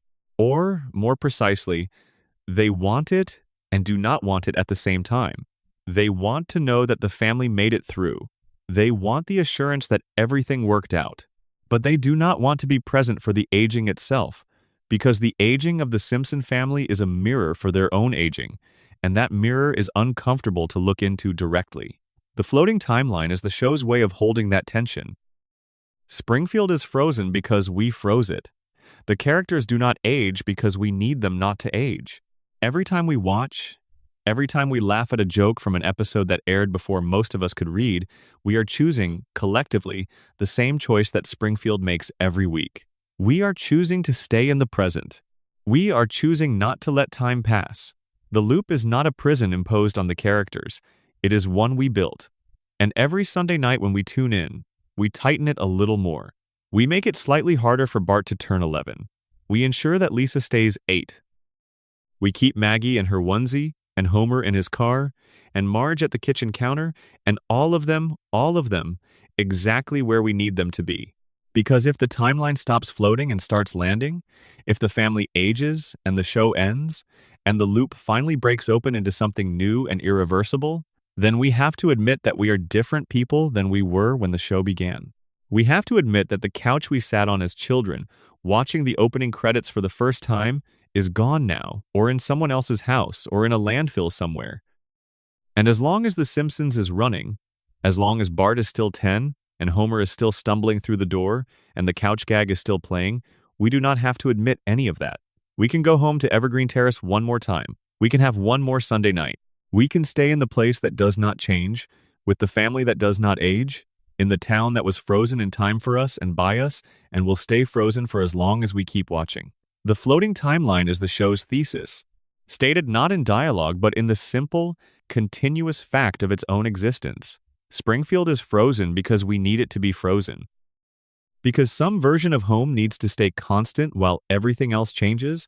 Because the American family needs to be somewhere permanent, somewhere you can always return to, somewhere that will always be exactly as you left it. The loop is ours. We made it. We maintain it. And we will keep watching. Section 10: The Predictions. In the year 2000, an episode aired in which a character glimpsed a future version of America. In that future, a man named Donald Trump had been president. The episode treated this as a joke, a satirical exaggeration of the direction American celebrity culture was heading. An absurdist punchline about the logical conclusion of a country that had been slowly conflating fame with authority for decades. 16 years later, Donald Trump was elected President of the United States. The internet's response was immediate and overwhelming. Screenshots from the episode circulated everywhere. The phrase, "The Simpsons," predicted it became a cultural shorthand, a way of expressing a kind of dazed recognition of the distance between satire and reality. People who had not watched the show in years were sharing the clip. People who had never watched the show at all were familiar with the image. For a brief strange moment, a 20-year-old cartoon functioned as commentary on breaking news, and that episode was just the headline. The list, when you actually compile it carefully, is much longer, and in some places considerably more specific. In 1995, the show depicted a device on a character's wrist that functioned as a screen for reading messages and receiving communications. This was presented as a futuristic joke, the kind of technology that science fiction imagined, but that actual product development was nowhere near. The smartwatch, as a mass-market consumer product, arrived about 20 years later. In 1994, Homer goes to space aboard a NASA shuttle alongside Buzz Aldrin. Commercial spaceflight, the kind where wealthy individuals purchase seats on rocket missions, became a reality approximately 3 decades after the episode aired. In 1998, a background detail in an episode appears to show a mathematical expression that corresponds with remarkable precision to what would later become the predicted mass of the Higgs boson particle. Physicists identified this detail retrospectively after the particle's experimental confirmation in 2012. The show's writing staff, which has historically included people with serious mathematics backgrounds, was apparently working with equations that were pointing in the right direction years before the experimental evidence caught up. In 1999, Homer proposes a theory that the universe is shaped like a donut. Years later, cosmological data revealed radiation patterns that genuinely raised the possibility of a toroidal universe shape. This connection is more speculative than some of the others, but it was noticed by actual cosmologists, which is either impressive or mildly alarming depending on how you want to feel about it. In 1993, an episode depicted a flu virus originating in Asia spreading to Springfield, causing mass panic, supply shortages, and a frantic institutional response. The episode aired 27 years before the COVID-19 pandemic. During the fictional outbreak in the episode, the town accidentally releases a swarm of insects, a detail that gained retrospective weight in 2020, when Asian giant hornets began appearing in the Pacific Northwest and were briefly and memorably labeled murder hornets by the media. In 1996, an episode included a joke about a hip-hop group accidentally booking a symphony orchestra. That specific scenario, that exact combination, occurred in reality in 2024, when Cypress Hill performed with the London Symphony Orchestra at the Royal Albert Hall. The gap between the joke and the event was 28 years. In 1998, the show depicted a corporate acquisition in which a massive entertainment company purchased a television network. That specific acquisition, in its broad strokes, occurred in 2019, when Disney finalized its purchase of 21st Century Fox. The show literally depicted its own parent company being acquired by a larger parent company over 20 years before it happened. The list continues. Video calling technology, depicted as a futurism gag in early seasons, became mundane by the mid-2010s. Autocorrect failures, satirized in the show, became one of the defining small annoyances of the smartphone era. Surveillance capitalism, the model in which personal data is harvested and commodified by technology platforms, was gestured at in the show's satire years before the specific technical and economic structures that enabled it existed. The official explanation from the people who actually make the show is blunt and, on its own terms, reasonable. Al Jean, the executive producer, said it this way: "If you throw enough darts, you will get some bullseyes." The Simpsons has produced nearly 800 episodes across 36 years. Each episode contains dozens of jokes, observations, satirical extrapolations, and speculative gags. When you generate that volume of content over that length of time, some of it will align with future events through sheer statistical probability. Bill Oakley, who ran the show during some of its most celebrated seasons, was even more direct. There are very few cases where the show actually predicted something. It is mainly coincidence, because the episodes are so old that history repeats itself. This is the show's official position: coincidence, volume, the cyclical nature of history. Fact-checking organizations have largely supported this position, arguing that the enormous output creates the conditions for apparent predictions that are actually the product of pattern matching by audiences who remember the hits and forget the misses. And this is genuinely true as far as it goes. Confirmation bias is real and powerful. We remember the episodes that align with future events. We do not remember the jetpack jokes that never materialized. We do not remember the political satire about outcomes that went the other way. We do not remember the technology predictions that turned out to be wrong, the social shifts that never happened, the cultural trajectories that reversed themselves. The highlight reel of Simpsons predictions looks like prophecy precisely because it is a highlight reel, curated by selective memory and amplified by social media dynamics that favor surprising content over mundane accuracy. But the official explanation, while largely correct, does not quite cover everything. Because some of the predictions are not just statistically likely extrapolations of visible trends. Some of them are specific, peculiarly, uncomfortably specific. The Trump episode did not just predict that a celebrity might become president, it specified Trump by name. It showed him descending an escalator, in a sequence that visually echoes the actual announcement Trump made in 2015 at Trump Tower. The show did not say a businessman president, it said Trump, descending stairs into a crowd. The specificity of the visual is difficult to account for through pure statistical probability. The Siegfried and Roy episode did not just note that exotic animal shows carry risk. It depicted a white tiger attacking one of the performers, which is almost precisely what happened in 2003 when Roy Horn was critically injured during a live performance. Not just that someone might be hurt by an animal, a specific performer, a specific species. The connection is close enough that sitting with it produces a genuine, low-level unease that the coincidence explanation does not fully resolve. This is where the most interesting theory about the predictions emerges, and it is more interesting than any conspiracy about time travel or prophetic writers. The Simpsons does not predict the future. The Simpsons shapes the future, not through magic, through cultural influence. The show has been embedded in American consciousness for 36 years. Its jokes have become part of the American lexicon in a way that very few pieces of media ever achieve.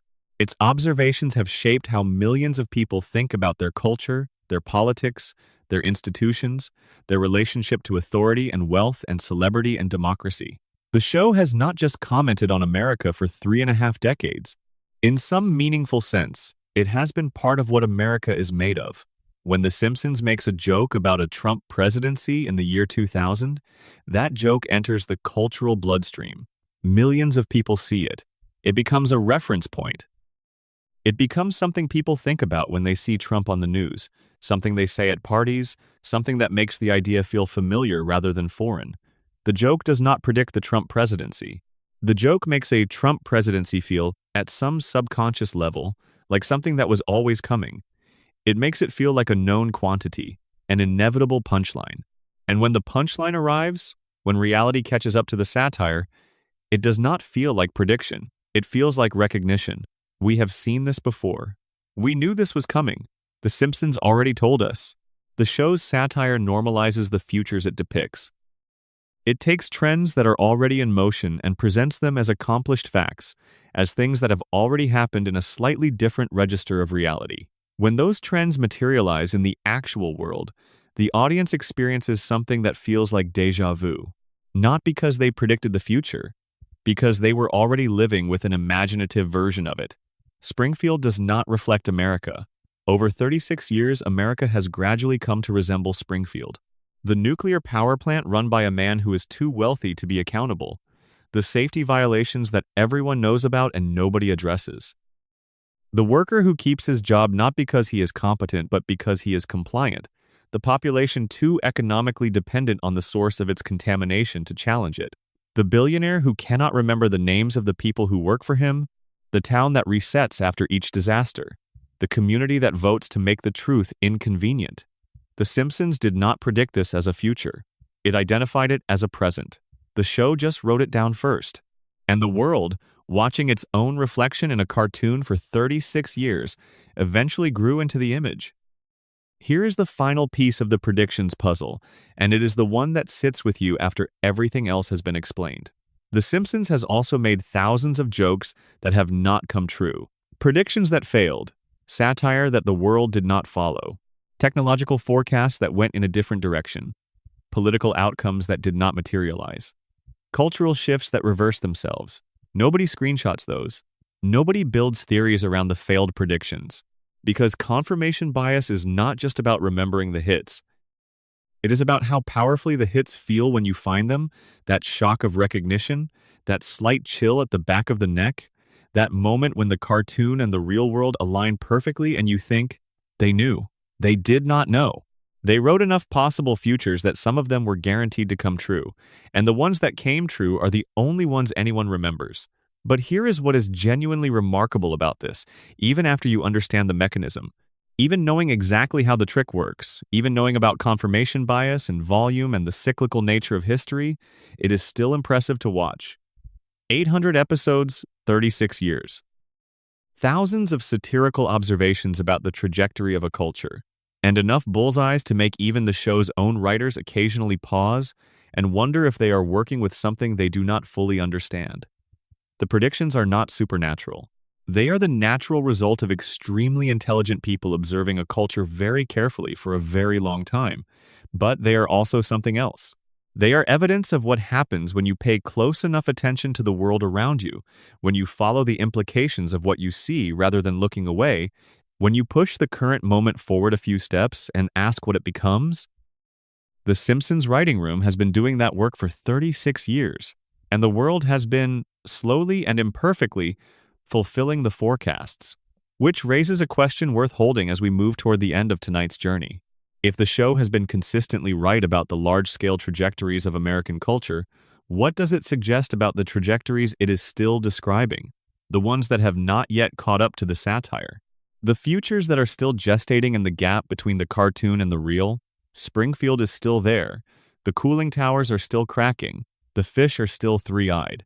The billionaire is still alive. The safety inspector is still asleep at his workstation. And the show is still running, still producing its careful, painful, often hilarious record of what America is and where it seems to be going. Watch carefully. Take notes. Section 11. Ned Flanders, Hans Moleman, and the Mechanics of Suffering.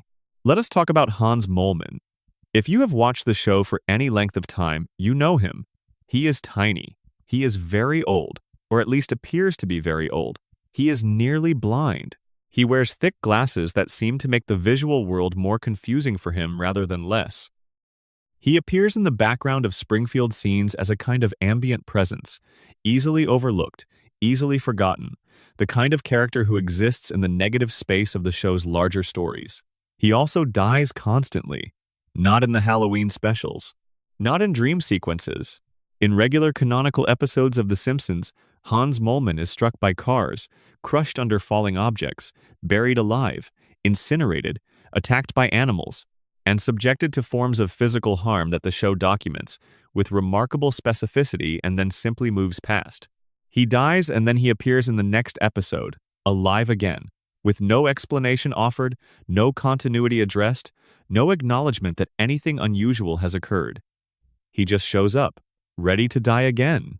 The show has killed Molman, by some estimates, dozens of times. He is the most frequently killed character in the history of American animation, and his deaths are not treated as events. They are treated as weather, background conditions, something that happens in Springfield the way rain happens, without requiring explanation or follow-up. The running gag reading is obvious. Molman dies a lot. It is funny. He keeps coming back. Also funny. Accept the premise, enjoy the repetition, move on. But under the frameworks we have been building all evening, Molman's endless death cycle becomes something stranger. If the radiation theory is correct, Molman could represent the extreme end of what long-term Springfield contamination can do to a human body. Not the gradual mutation of the general population, the yellow skin and the 4 fingers and the biological resilience. Something more fundamental. His body's relationship to death itself may have been altered. The cellular processes that in a normal human lead to permanent cessation may have been disrupted in Molman in ways that allow, or perhaps force, continuous biological reconstitution. He does not survive his deaths the way Homer does. Homer endures damage and heals. Molman actually ceases to function and then is somehow restored. Death, in his case, has become a temporary state. This is a darker version of the radiation theory than the one we have been discussing. Not just mutations and cognitive effects, a fundamental alteration in how mortality works for certain Springfield residents. An ecosystem in which, for some people, death is not an exit but a loop. If the coma theory is correct, Molman is something different again. He is a background process in Homer's dream, a minor character, a face in the crowd, and Homer's dreaming brain, with its finite resources and its deteriorating coherence, does not maintain minor characters with the same fidelity that it maintains the central cast. Molman's deaths are the dream glitching, the simulation losing track of a character it was not holding carefully. The dream kills him because his continued existence was not being actively sustained, and then the dream brings him back because the next scene requires someone in that peripheral role. Molman, in this reading, is not a person. He is a prop, furniture that the dream occasionally breaks and repairs as the narrative requires it. There is one detail about Molman that the show drops in a single line and then never revisits, which is the most Springfield thing imaginable. He once stated his age as 31 years old. 31. Look at him. He appears to be somewhere between 80 and terminally ancient. If he is telling the truth, something aged him catastrophically before his time. Something took a man in his early 30s and compressed decades of physical deterioration into a body that reads as approaching the end of its natural span. The radiation theory has an obvious candidate for what that something might be. And the same process that aged him prematurely may also be what makes him so difficult to kill permanently. A body warped so thoroughly by contamination that its relationship with normal biological processes, including the process of dying, has been fundamentally disrupted. The only theory that does not have an answer for Molman is the one that says The Simpsons is just a cartoon and none of this means anything. That theory handles Molman by saying he is a gag character who exists for comedic effect and should not be subjected to analytical scrutiny. And on one level, that is correct. He is a gag character. He was designed for comedic effect.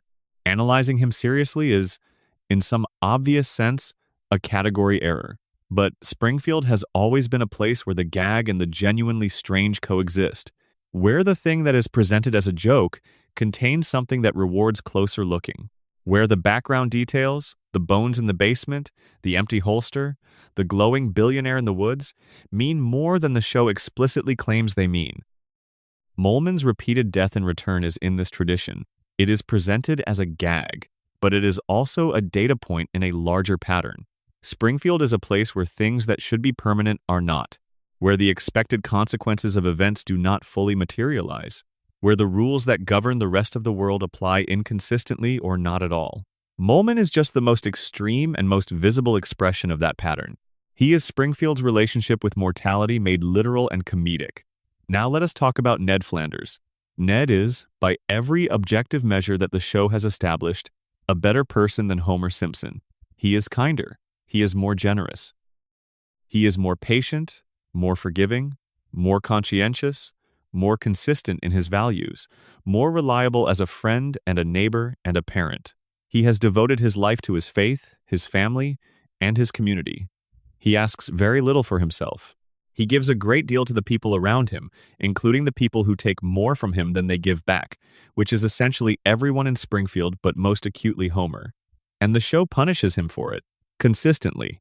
Across 36 years, his wife Maud was killed, not by a villain, not by some dramatic plot development, by a t-shirt cannon at a NASCAR event in a sequence that is directly connected to Homer's selfishness. Homer was dodging the t-shirts. They hit Maud instead. She died. Homer's inability to sit still at a sporting event cost Ned Flanders the person he loved most in the world. And Ned forgave him. He always forgives. That is what Ned does. The forgiveness comes quickly, or at least the visible expression of forgiveness comes quickly, because Ned's psychological architecture does not leave him many options. Here is the backstory the show eventually provides. In an episode where Ned has a complete psychological breakdown after Hurricane Katrina destroys his house and the community rebuilds it so poorly that it collapses immediately. Ned was hospitalized, and during his treatment, the truth emerged. Ned's relentless niceness is not a natural character trait. It is the result of childhood behavioral modification. As a child, Ned was violent, uncontrollable, impossible for his parents, who were beatniks philosophically opposed to discipline, to manage. They took him to a psychiatrist who spent years conditioning the aggression out of him, using methods that the show describes vaguely but that amount to what we might now call intensive behavioral reprogramming. It worked. Ned became calm, patient, kind, forgiving, incapable of expressing anger in any sustained or dangerous way. The kindness is real. The forgiveness is real. But it is not the product of spiritual development or conscious moral choice or even a genuinely well-adjusted personality. It is a cage, a psychological structure built around a feral child by a doctor who literally altered his behavioral responses through years of therapeutic intervention. The person underneath the kindness was someone the therapy was designed to contain. Everything about Ned reads differently once you know this. His patience with Homer is not saintly. It is pathological. He cannot express anger because his brain was wired to suppress it before he was old enough to make that choice himself. His faith is not simple spiritual conviction. It is a framework he needs to make sense of why he keeps suffering despite doing everything right, why the universe keeps delivering outcomes that do not correspond to the moral logic he has organized his life around. His forgiveness of Homer after Maud's death is not grace. It is the automatic response of a man who was conditioned, before he could consent to the conditioning, to neutralize rage before it can express itself.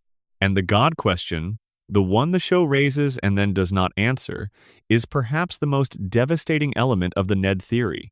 God talks to Homer. This is canonical. Homer has met God in person, has had face-to-face conversations with him, has received divine attention and guidance and response in episodes across the show's run.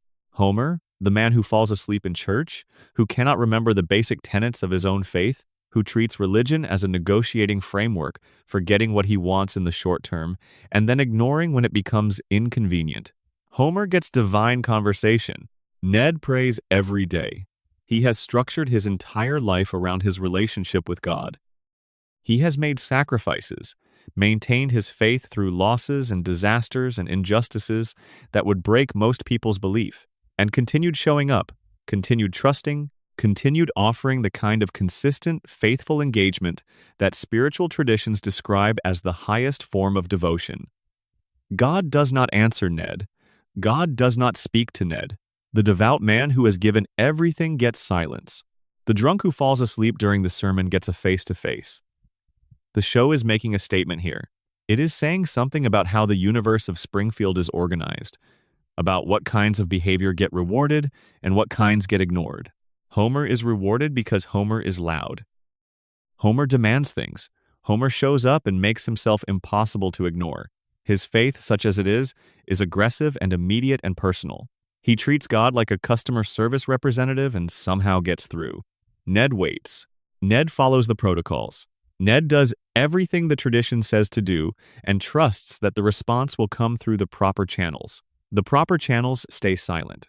Ned Flanders is what happens when you do everything right in a system that does not reward rightness.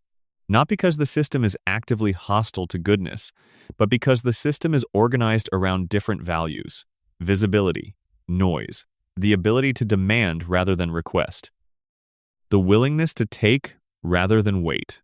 Homer takes, Homer always takes, from the universe and from the people around him, and the universe keeps giving, because Homer is constitutionally incapable of not asking for more. Ned waits. Ned is always waiting, and the God he is waiting for is busy having dinner with his neighbor.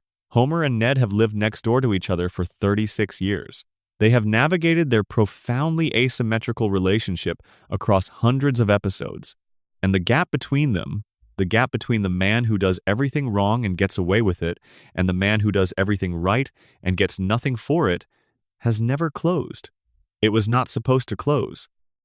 Springfield's system is not designed to close it. The system is designed to keep Homer at the plant and Ned at the church, and the balance exactly as it is, the same relative positions maintained through the same invisible mechanisms that keep everything else in Springfield exactly as it has always been. Because changing the balance between Homer and Ned would mean changing what the show says about how the world works. And the show has been very careful, across 36 years, to say the same thing about how the world works. The universe is not fair. Goodness is not rewarded. Compliance with the system does not guarantee the outcomes the system promises. Springfield knows this. Springfield has always known this, and Springfield keeps going anyway, because what else is there to do? Section 12. Springfield as a mirror. We have spent 4 hours in Springfield. We have walked the perimeter of the nuclear plant and looked at what the leaking reactor has done to the bodies and minds of the people who live in its shadow. We have visited Homer in the hospital in April of 1993 and sat with the question of whether he ever really left. We have stood at the crime scene and looked at the physical evidence and found it pointing in more directions than the official verdict acknowledges. We have traced the impossible lifespan of the oldest man in the county and found the infrastructure that keeps him running. We have searched for Springfield on a map and confirmed again that it cannot be found there. We have sat quietly with Maggie and noticed what she notices, understood what she understands, and respected the silence she has chosen. We have followed Mona Simpson's trail from a burned-out biological weapons lab in 1969 to a graveside reunion 27 years later and seen what one man's grudge can do to 3 generations of a family. We have looked at the floating timeline and found the loop we made and recognized our own hands on the controls. Now, let us step back. Let us stand at a distance from all of it and ask the question that all these theories, individually and collectively, are trying to answer. What is Springfield for? Not in the production sense, not as a question about how the show was made or what it was intended to be. What is Springfield for in the deeper sense, the sense in which all enduring fiction is for something beyond its surface entertainment value? What is Springfield doing in the cultural imagination of the country that made it? The radiation theory says Springfield is a parable about industrial pollution and the way that economic power prevents accountability. The coma theory says Springfield is a meditation on loss and the way consciousness tries to preserve what it cannot afford to surrender. The shooting investigation says Springfield is a story about the gap between official truth and actual truth and the work that goes into maintaining that gap. The Burns immortality theory says Springfield is an argument about what concentrated wealth looks like when it has no limit and no check. The principle and the pauper theory says Springfield is a document of collective denial and the mechanisms a community uses to protect its comfortable lies. The Maggie theory says Springfield is a story about intelligence hidden and weaponized and patient. The Mona theory says Springfield is a generational tragedy about what institutional power can do to an ordinary family that dares to resist it.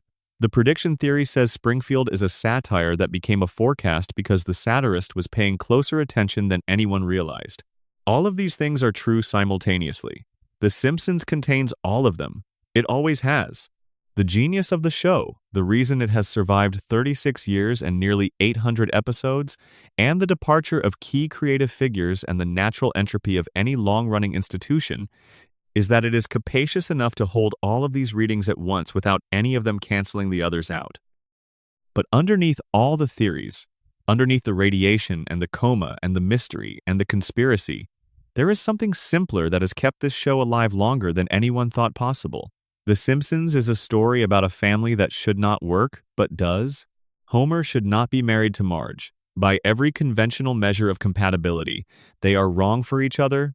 He is impulsive, and careless, and cognitively limited and emotionally needy in ways that require more management than most partners would be willing to provide. She is patient and intelligent, and deeply invested in a life that sometimes feels smaller than what she imagined for herself. The gap between who they are individually is enormous. The gap between what each of them needs from a relationship and what the other is able to consistently provide is large enough to have ended most partnerships years ago. And yet, in the episode where Homer hears the beginning notes of Marge's name in the wind, where he is somewhere impossible or inconvenient or far from home, and the world produces that sound, and his whole orientation changes in an instant, in the moment where everything clarifies and he knows exactly where he needs to be, that is the emotional truth at the center of the show. Not the jokes, not the satirical observation, the love. The specific, durable, irrational, completely unexplainable love between two people who chose each other young and kept choosing each other through everything that followed.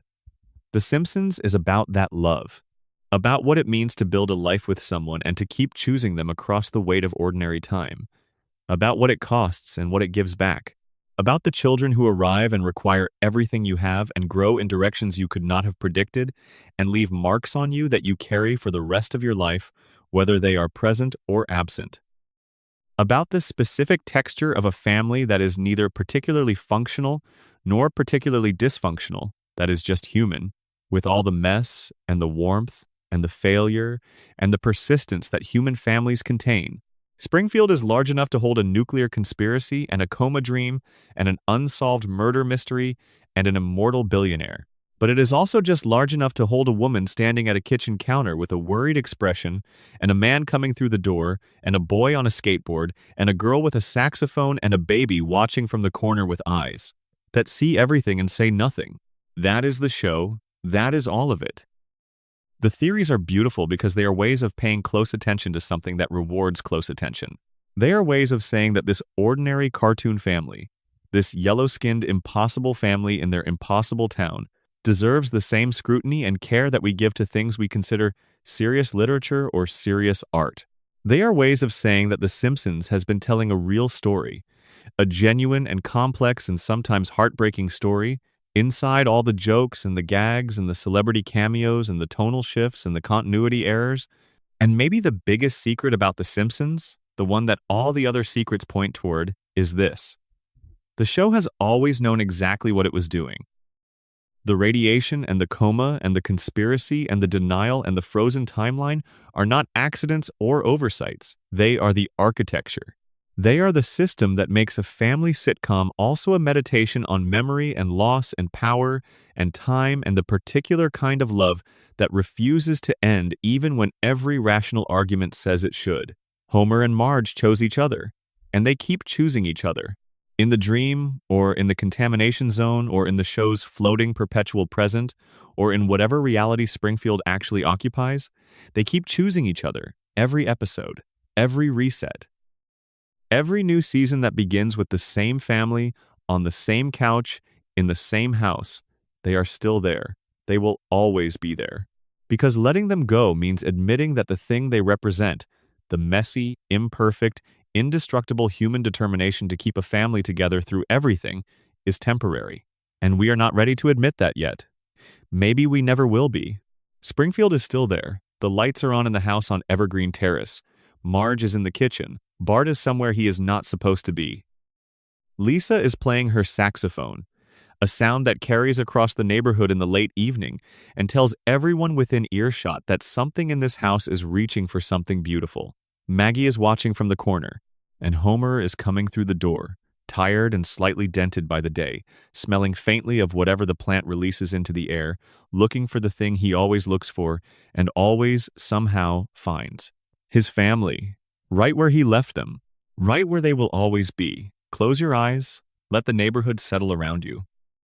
Let the cooling towers hum in the distance and the tire fire glow at the edge of town and the three-eyed fish turn slow circles in the river.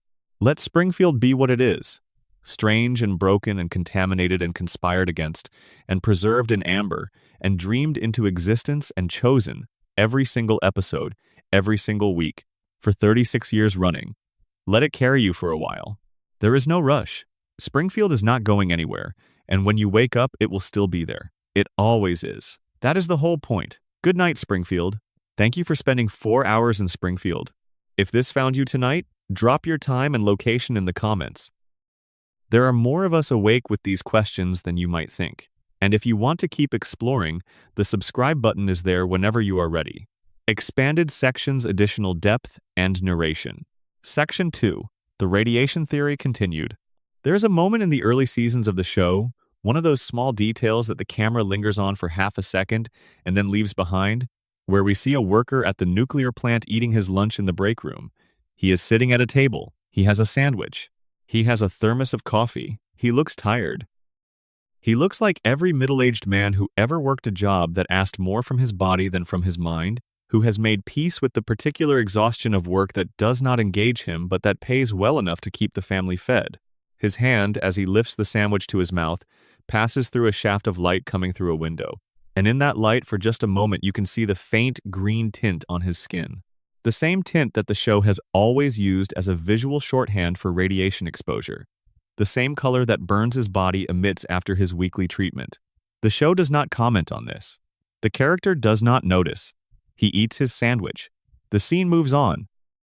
This is the radiation theory's most eloquent piece of evidence, and it is not in any of the big moments. It is in the accumulated weight of small details like this one, scattered across 36 years of episodes, each individually easy to dismiss and collectively impossible to ignore. The contamination is ambient. It is in the air the workers breathe at the plant.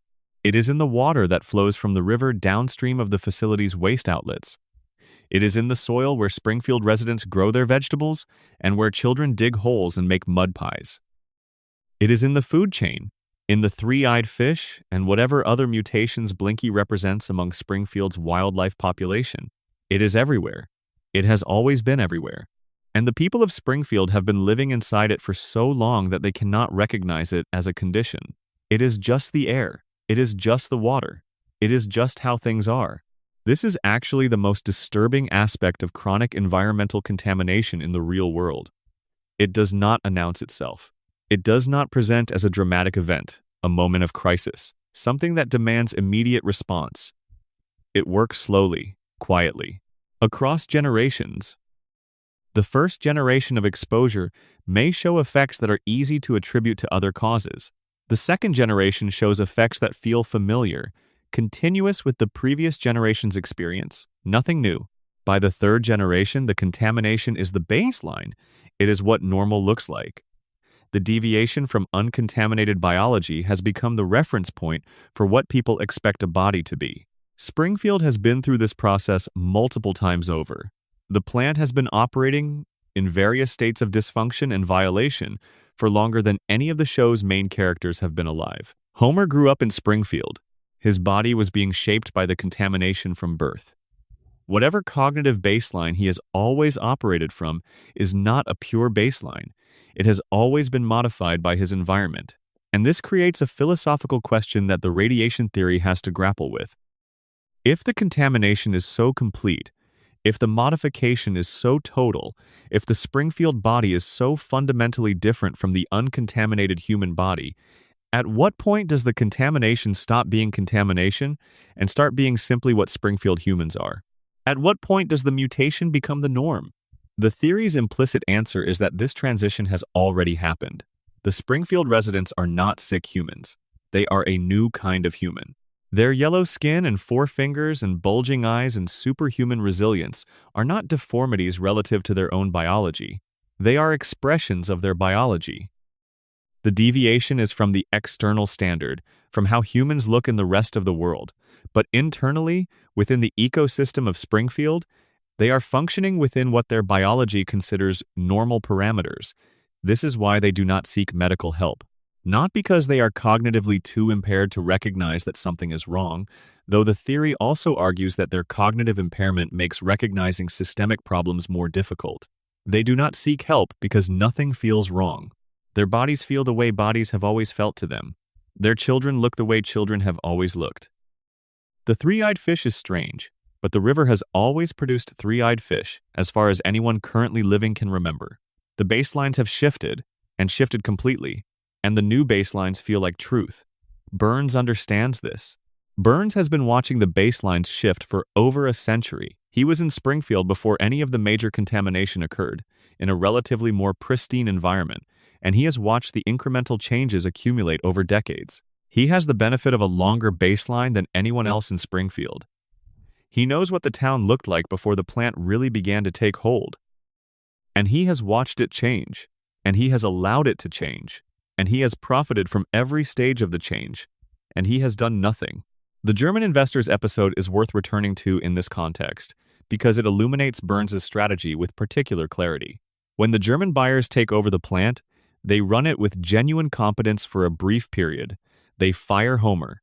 They begin assessing the cost of safety compliance. The estimates they receive nearly bankrupt them. They sell the plant back to Burns as quickly as possible.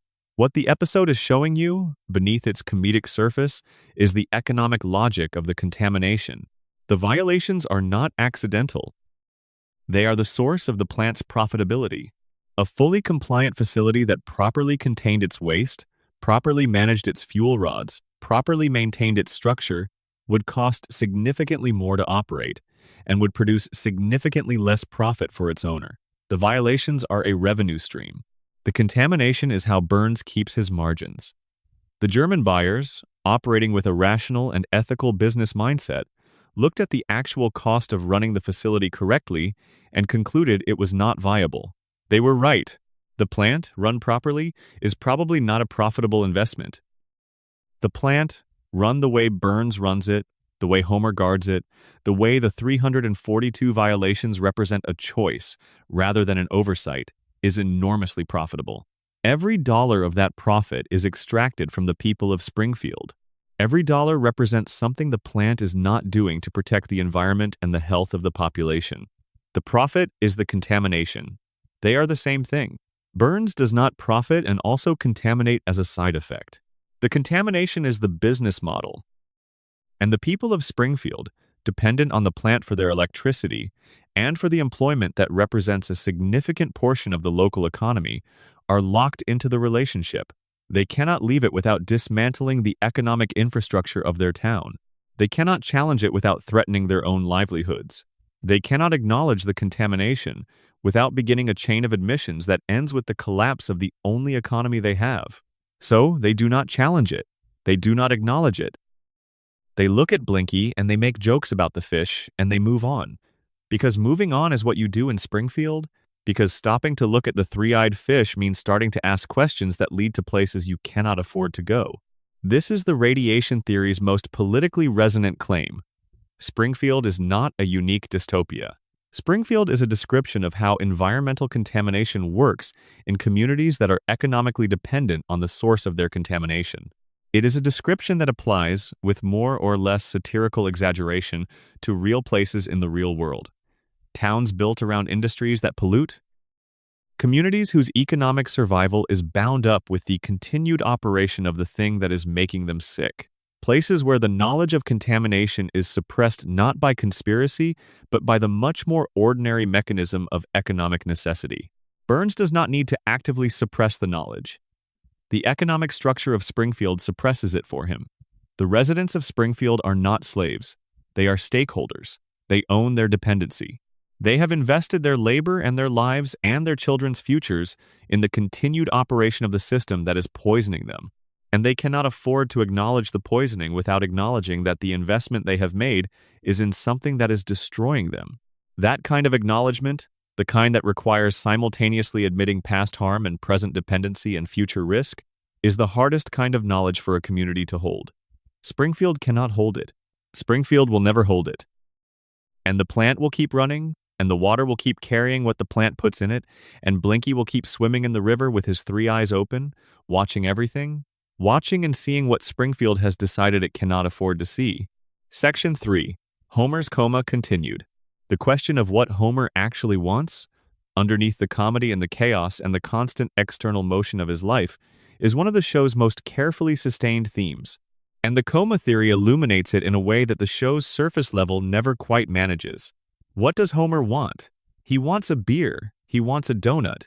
He wants the couch. He wants the television. He wants to sleep and eat and be left mostly alone by a world that consistently demands more from him than he feels able to give. These are the surface wants, the comedy wants, the ones the show uses to drive jokes and situations. But underneath them, in the moments when the show allows itself to be quiet for a minute, when the joke pauses and something genuine surfaces before the gag covers it again, what Homer wants is simpler and more devastating than any of those things. He wants his family to be okay, not to be successful exactly, though he wants that too, not to be happy in any sustained or complicated way. Just okay, safe, present, together in the house. Marge in the kitchen, Bart somewhere in the vicinity, alive and scheming. Lisa playing her saxophone where he can hear it. Maggie in her pajamas, sitting in the high chair or the playpen or whatever zone of the house has been designated as safe for her today. Just that. Just all of them together in the same building, under the same roof, with dinner happening somewhere, and the television available, and the particular weight of an ordinary evening pressing down on all of them. The weight that feels like a burden when you are inside it and like a treasure when you are outside it. The coma theory says Homer has been outside it since April 1993. The dream gives him back inside. Every episode, every night, he gets to be in the house again. He gets to come through the door. He gets to sit down. He gets to be part of the weight of an ordinary evening for one more episode. And this is why the coma theory, which could be read as a tragedy, feels instead like something more complex, more like mercy, more like the universe offering Homer the only thing it has available in his situation. He cannot be in the house, but he can dream the house with a completeness and a detail that comes from 30 years of living in it. He can populate the dream with the people he loves exactly as he knew them, exactly as young as he needs them to be, exactly as present and alive and imperfect as they were on the morning of April 1st, 1993. The dream does not age them because Homer's memory of them is fixed at that point. But there is another reason, one that the coma theory suggests without quite stating. If the children age in the dream, Homer has to confront everything he missed. Every birthday he was not present for, every graduation he slept through, every first heartbreak and first success, and first morning of adult independence that happened without him. The dream keeps them young not just because Homer's memory is frozen, but because aging them would transform the dream from a mercy into a reckoning. And Homer cannot handle a reckoning. He never could. So Bart stays 10, Lisa stays 8, Maggie stays 1, and Homer gets to keep them there, in the amber of the dream, safe from everything that time would do to them if he allowed it to pass. Think about how the show handles the moments when the family is threatened. Not the comedic threats, the bears and the aliens and the various Springfield calamities that resolve themselves within 45 minutes. The genuine emotional threats, the moments when the family might actually come apart. Homer and Marge have, across the show's run, come close to divorce more times than any functional marriage probably should. They have had crises of communication, of desire, of personal growth, of external temptation, of fundamental incompatibility in the values and priorities that define a life together. And every single time, the marriage holds. Not because the show has resolved the underlying tensions, not because Homer has become a different person or Marge has recalibrated her expectations. The marriage holds because the show will not allow it not to hold. The consequences of the marriage actually ending are not something the dream can accommodate. If Marge leaves, the dream is over. If the family comes apart, there is nothing left to dream about. So she stays. So they work it out. So the episode ends and the marriage continues, and next week there is a new episode and they are still together in the house on Evergreen Terrace. Improbably, implausibly, continuously. Homer's unconscious mind is doing what unconscious minds do. It is protecting the dreamer from the worst possible knowledge. It is keeping the family together not because that is how things would actually go, but because the alternative, the dream ending, is the thing Homer cannot face.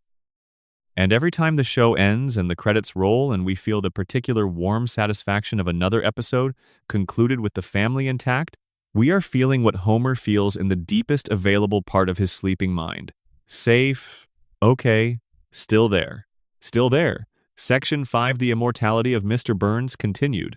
Let us talk about the philanthropy, or rather the precise absence of it, Burns has lived for over a century and accumulated wealth that the show suggests has no real equivalent in American history outside of the Gilded Age robber barons that Burns actually knew personally.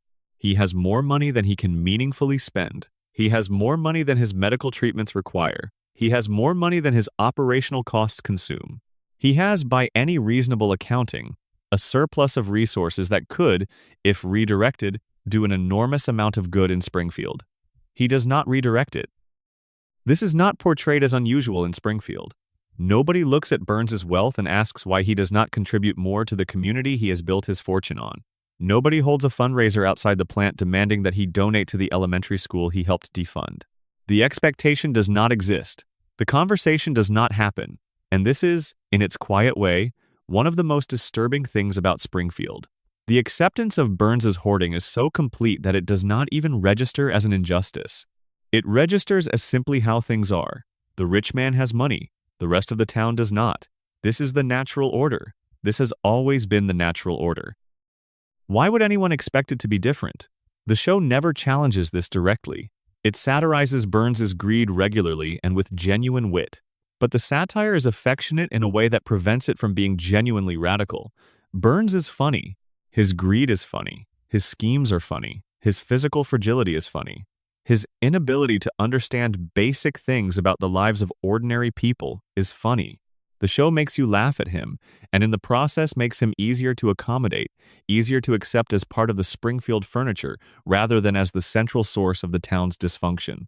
This is, arguably, the most sophisticated thing the show does with Burns. By making him funny, it makes him survivable. By giving him memorable lines and comedic moments and the undeniable entertainment value of his theatrical villainy, it has ensured that 36 years of audience watching have not resulted in any widespread demand that Springfield do something about him. We like Burns. We find him charming. And our fondness for him mirrors, in a small and harmless way, the way that the residents of Springfield relate to the reality of his power over their lives. He is funny. He is entertaining. He is part of the texture of Springfield, and Springfield cannot function without him. Whether that is a feature or a flaw of the show's satirical project is a question that the show itself has never fully resolved. But it is one of the things you notice, in the long, slow hours of a 4-hour engagement with these ideas, that the show has given us the richest, most detailed, most consistently engaging portrait of destructive concentrated wealth in American television history, and it has done so in a way that makes us love the portrait even as it shows us the damage. Burns is not a villain you want to see defeated. He is a villain you want to keep watching. The show understood this from the beginning, and it has kept him alive through his treatments and his infrastructure and his extraordinary plot armor, because a Springfield without Burns would be a show about something much smaller and much less interesting. Burns is what the show costs. Every theory, every mystery, every strange and broken thing about Springfield traces back to him in some way, and he is worth every bit of the damage he causes, from an entertainment perspective, because he is the most interesting character the show has ever created, which may be the darkest thing about the Burns immortality theory. The man who should have been stopped decades ago is still here because we find him too compelling to lose. Section 7. Maggie continued. There is a detail that gets lost in discussions of Maggie's intelligence, because it requires stepping back from any individual episode and looking at the pattern across decades of episodes. The detail is this. Maggie's interventions are consistent in their character. She does not show off. She does not seek recognition. She does not repeat her successes in situations where doing so might draw attention to her capabilities.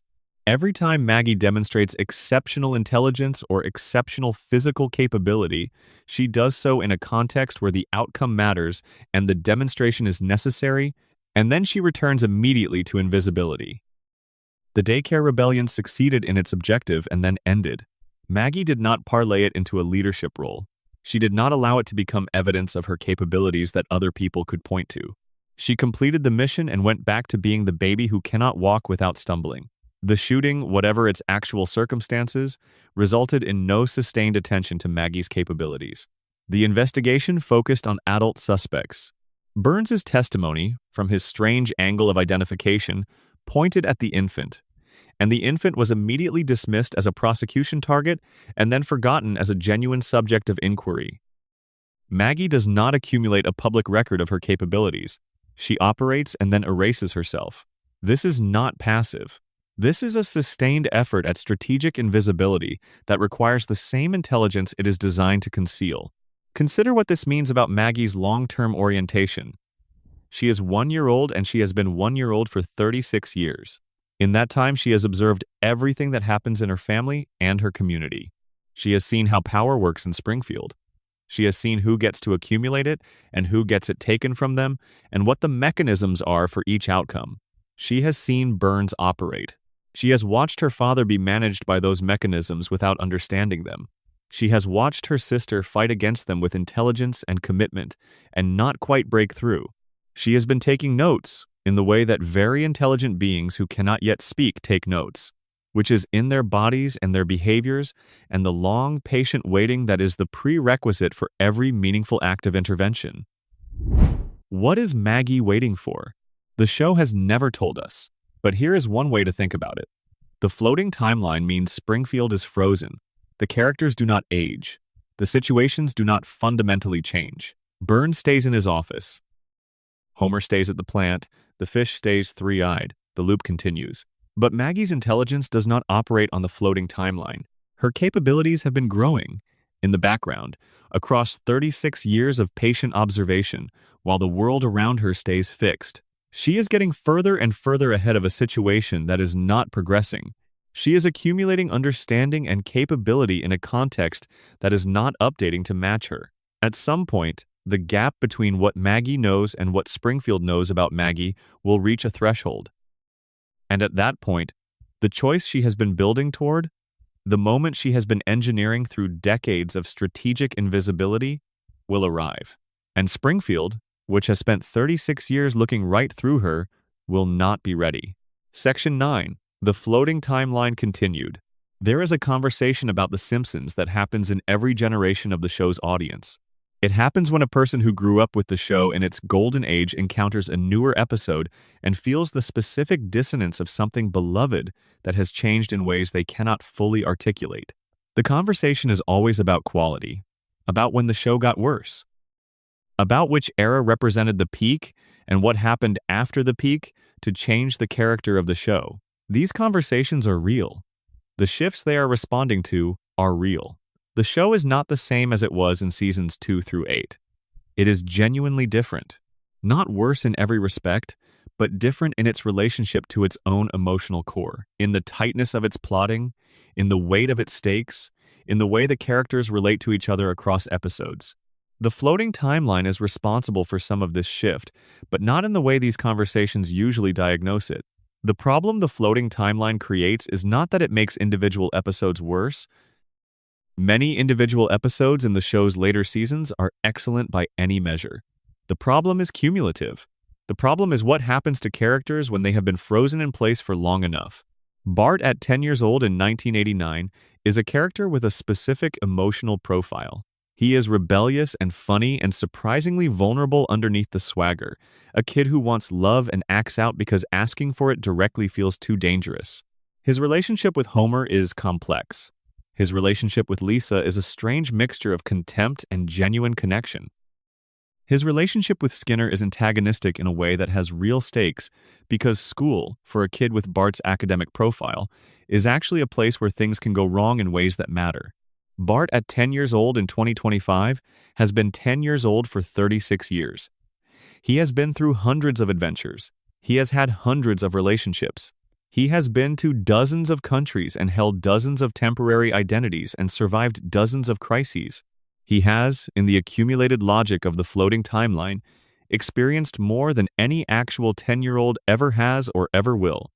And yet he is still 10. He is still in the same grade. He is still pulling the same pranks on Skinner. He still calls Moe and asks for Amanda hug and kiss. The character has not changed, but the accumulated weight of everything the show has put him through has made the unchanging character feel, in a way that is hard to articulate, precisely, slightly hollow, not because the writing is worse, because the frozen character can no longer absorb new experience in a way that feels genuinely accumulative. he has no room left. He is a glass that has been filled and refilled hundreds of times, but that the timeline will not allow to grow. This is what the floating timeline costs in the long run. Not quality, exactly. Depth. The sense that the characters are being genuinely affected by their experiences, that they are carrying the weight of everything they have been through, that each episode matters to the people inside it, and not just to the viewer watching from outside. The early seasons had this. You felt that the characters were living their stories, not just performing them. The floating timeline, sustained long enough, starts to produce the opposite sensation. You start to feel the performance. The stories stop accumulating inside the characters and start existing only for the audience. The coma theory interprets this as a symptom of Homer's brain degrading. Each successive season is his dreaming mind losing more of its ability to generate genuine emotional weight, producing the surface features of a life without the internal texture. The dreams get more spectacular and less meaningful. The adventures get bigger and the stakes feel lower. The comedy gets broader and the humanity gets thinner. This is what a brain in decline produces. Not nothing, something, but something with the contours of meaning and not quite the substance of it. And we keep watching, because even the surface, even the performance, even the spectacular adventure without the weight of genuine consequence is still Springfield. It is still the family. It is still the show that has been part of our lives longer than most of our adult relationships. We keep watching because the family is still there, and the family being there is enough. It has to be enough. It is enough. Section 11 Ned Flanders and Hans Moleman continued. There is a reading of the Ned Flanders storyline that is genuinely hard to sit with, and it involves thinking about what Ned's situation looks like from the inside. Ned has access to a framework that should provide comfort in suffering. His faith tells him that suffering has meaning, that loss is not the end, that the patience he maintains in the face of everything Springfield throws at him will be recognized and rewarded by a power greater than anything Springfield contains. This is not a small thing to believe. It is one of the most sustaining beliefs available to a human being, and Ned believes it. Whatever is underneath the behavioral conditioning, whatever feral thing is caged by the therapy, the faith is real. You can see it in how Ned moves through the world, how he greets the morning, how he talks to his kids, how he continues to show up for Homer even when Homer has just done something that cost Ned something real. The faith is not a performance. It is how Ned holds himself together. But the show has created a situation in which the faith is consistently undermined by the evidence. God talks to Homer. Homer gets divine attention and divine interaction, and what appears to be divine favor in the most chaotic, undeserved, inexplicable way. Homer survives things he should not survive. Homer gets things he should not get. Homer is, by any reasonable accounting of the universe's distribution of fortune, extraordinarily lucky for someone who does almost nothing to deserve it. And God ignores Ned. Every prayer, every Sunday, every private moment of genuine devotion. The silence is complete. The show never resolves this. It never explains why. It presents the asymmetry and then it moves on, the way Springfield always moves on, without acknowledgement, without investigation, without even the minimal acknowledgement that something unfair is happening. But Ned knows. He has to know. He is not stupid. He is not cognitively impaired the way Homer is, not protected by a fog that prevents him from recognizing what is around him. He sees Homer's luck. He sees his own losses. He has the capacity to notice the pattern, and he has to choose every day between the faith and the evidence, between the belief that the universe is ultimately just and the observable reality of his own experience in Springfield. He keeps choosing the faith. He has been choosing it for 36 years. This is either the most admirable thing about Ned Flanders or the saddest, depending on where you are sitting with it tonight. In the coma theory, Ned's situation takes on a different color. If everything since 1993 is Homer's dream, then Ned is a character that Homer's unconscious mind has created and placed next door as a kind of counterpoint. The man who does everything right. The man whose goodness makes Homer's carelessness more visible by contrast. The man whose suffering serves in the dream's internal logic as a kind of reassurance. If someone as good as Ned suffers, then Homer's own suffering is not a reflection of his inadequacy. The world is just hard. The world treats good people badly too. It is not Homer's fault. The dream needs Ned to suffer. It needs Ned's faith to go unanswered. Because a dream in which good behavior is reliably rewarded would be a dream that constantly reminded Homer of how little he has done to deserve what he has. And Homer's dream cannot sustain that level of self-awareness. It needs Ned to demonstrate that the universe does not operate on merit, so that Homer, in the fog of the dream, can hold his beer and his family and his comfortable couch and feel, without too much guilt about the feeling, that he got what he got not because he deserved it, but simply because the world is random and he happened to be in the right place. This is not flattering to Homer, but the coma theory has never required Homer to be flattering to himself. It only requires him to keep dreaming, to keep the family together, to keep waking up in the house and going to sleep in the house and never quite reaching the moment when the dream ends and the real morning has to be faced. Ned prays in the dream. The dream does not answer, and Homer sleeps. Section 12. Springfield as a mirror. Continued. Let us come back to Lisa one more time before we close. Lisa Simpson is 8 years old. She has been 8 years old for 36 years. And in that time, across hundreds of episodes, she has been the show's conscience, its moral center. The character who most consistently refuses to accept the gap between what Springfield is and what it could be if it tried harder, cared more, paid attention differently. Lisa knows about the contamination, or at least she knows enough to be suspicious. She has tested the water. She has raised the issue. She has been the person who notices Blinky and thinks, what does this mean? She has been the person who sees the voting fraud and the corporate malfeasance and the institutional hypocrisy and who stands up at 8 years old and says, this is wrong. And Springfield every time diminishes her, not dramatically, not with cruelty, usually, just with the quiet, overwhelming weight of a community that has decided that comfort matters more than truth, that the status quo is worth more than the improvements she is offering, that a little girl with a saxophone is not the person they are looking for to diagnose their problems. She keeps trying anyway. This is the thing about Lisa that the show has always understood. Her value is not in the outcomes she achieves. Springfield does not become better because Lisa points out its failures. The corruption does not get cleaned up. The contamination does not get addressed. The billionaire does not face consequences. The fish keeps its 3 eyes. The loop continues. Lisa's value is in the trying. In the consistent, stubborn, clearly painful commitment to not giving up on the idea that things can be better, in a town and in a family, and in a cultural moment that consistently and energetically suggests that they cannot. She is 8 years old. She will be 8 years old forever, or until the show ends, which may be the same thing. And in that permanent, impossible 8-year-old state, she keeps asking the questions. She keeps raising the alarm. She keeps believing that if she can just find the right argument, the right evidence, the right way to make Springfield see what she can see, something might change. It will not change. We know that.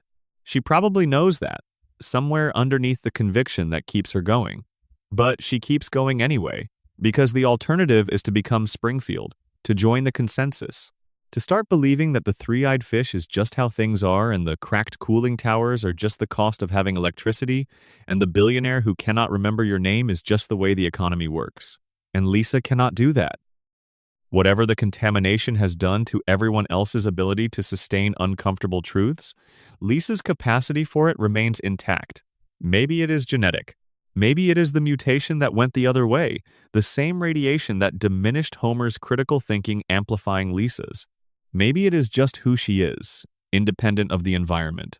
A stubbornness of spirit that predates Springfield and would have expressed itself wherever she happened to be born. Whatever it is, she has it.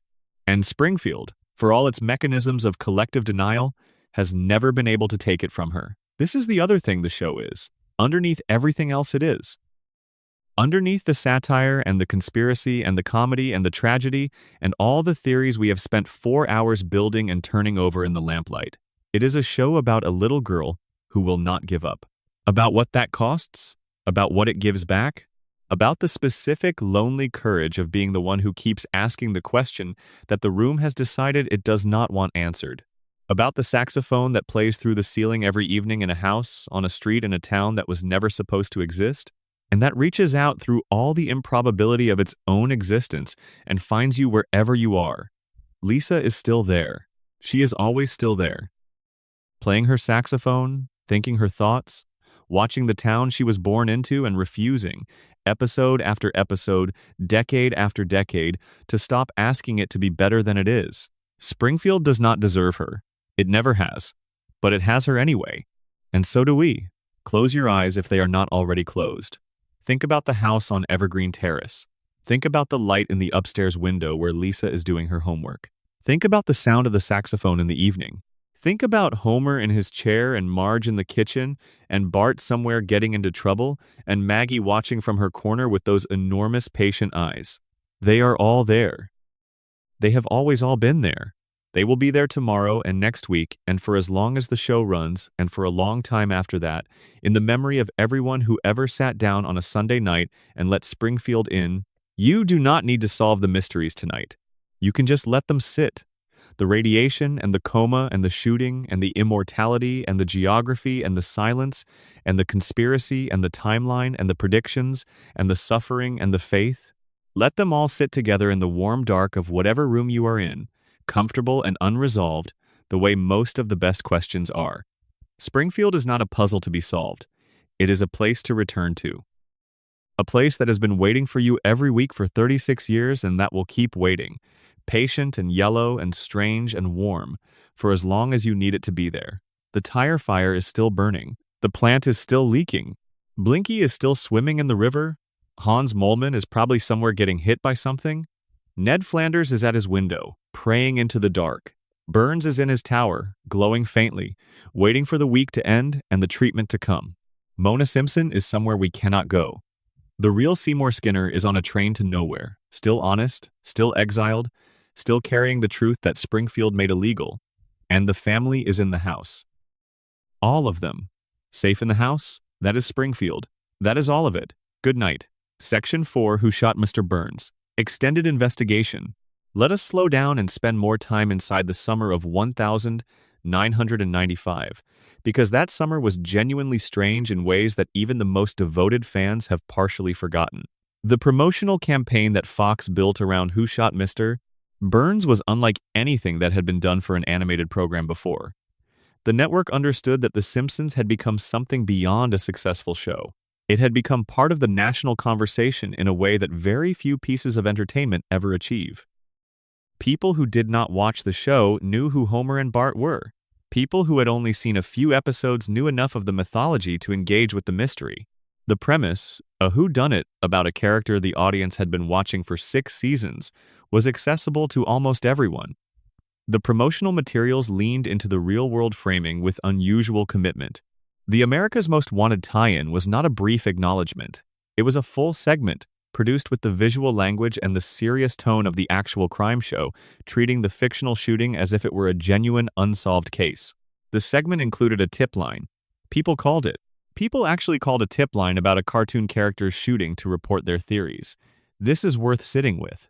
The promotional apparatus was sophisticated enough that a meaningful number of viewers, for at least a moment, were engaging with the fiction as if it were real, not because they were confused about reality. Because the show and the network had constructed a frame that invited that kind of engagement, that asked the audience to treat the mystery with the same investment they might bring to a real case. The contest entries reflected this. The submissions were not casual.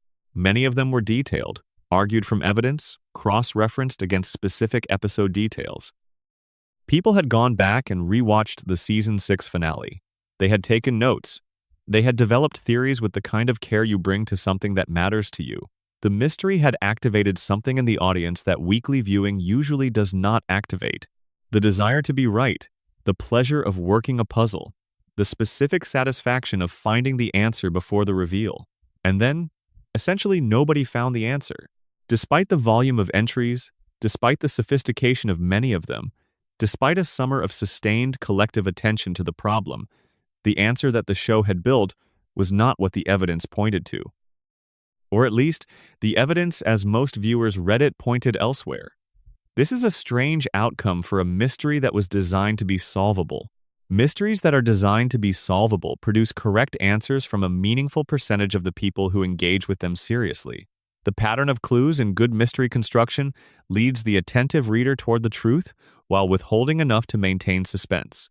When a well-constructed mystery is resolved, there is a significant minority who got it right and a larger group who could, in retrospect, trace how they should have gotten it right. The Who Shot Mr. Burns mystery did not produce this outcome. The correct answer was found by one person, using a college internet account that was no longer accessible by the time the producers tried to follow up. And that person's correct answer was never verified, because they could not be located. One person. Out of the thousands who entered seriously, this suggests either that the mystery was not, in practice, solvable from the clues provided, or that the answer was determined late in the production process, and the clues in the final cut of Part 1 were not fully aligned with it, or that the show gave viewers enough red herrings to make the planted clues functionally invisible. The show's own commentary on the DVDs is unusually candid about this. The writers acknowledged the contest outcome. They acknowledged that the answer was not what most people expected. They described the production process in ways that make clear the answer was not fixed at the beginning of the mystery's construction. The writers tried different shooters before landing on Maggie.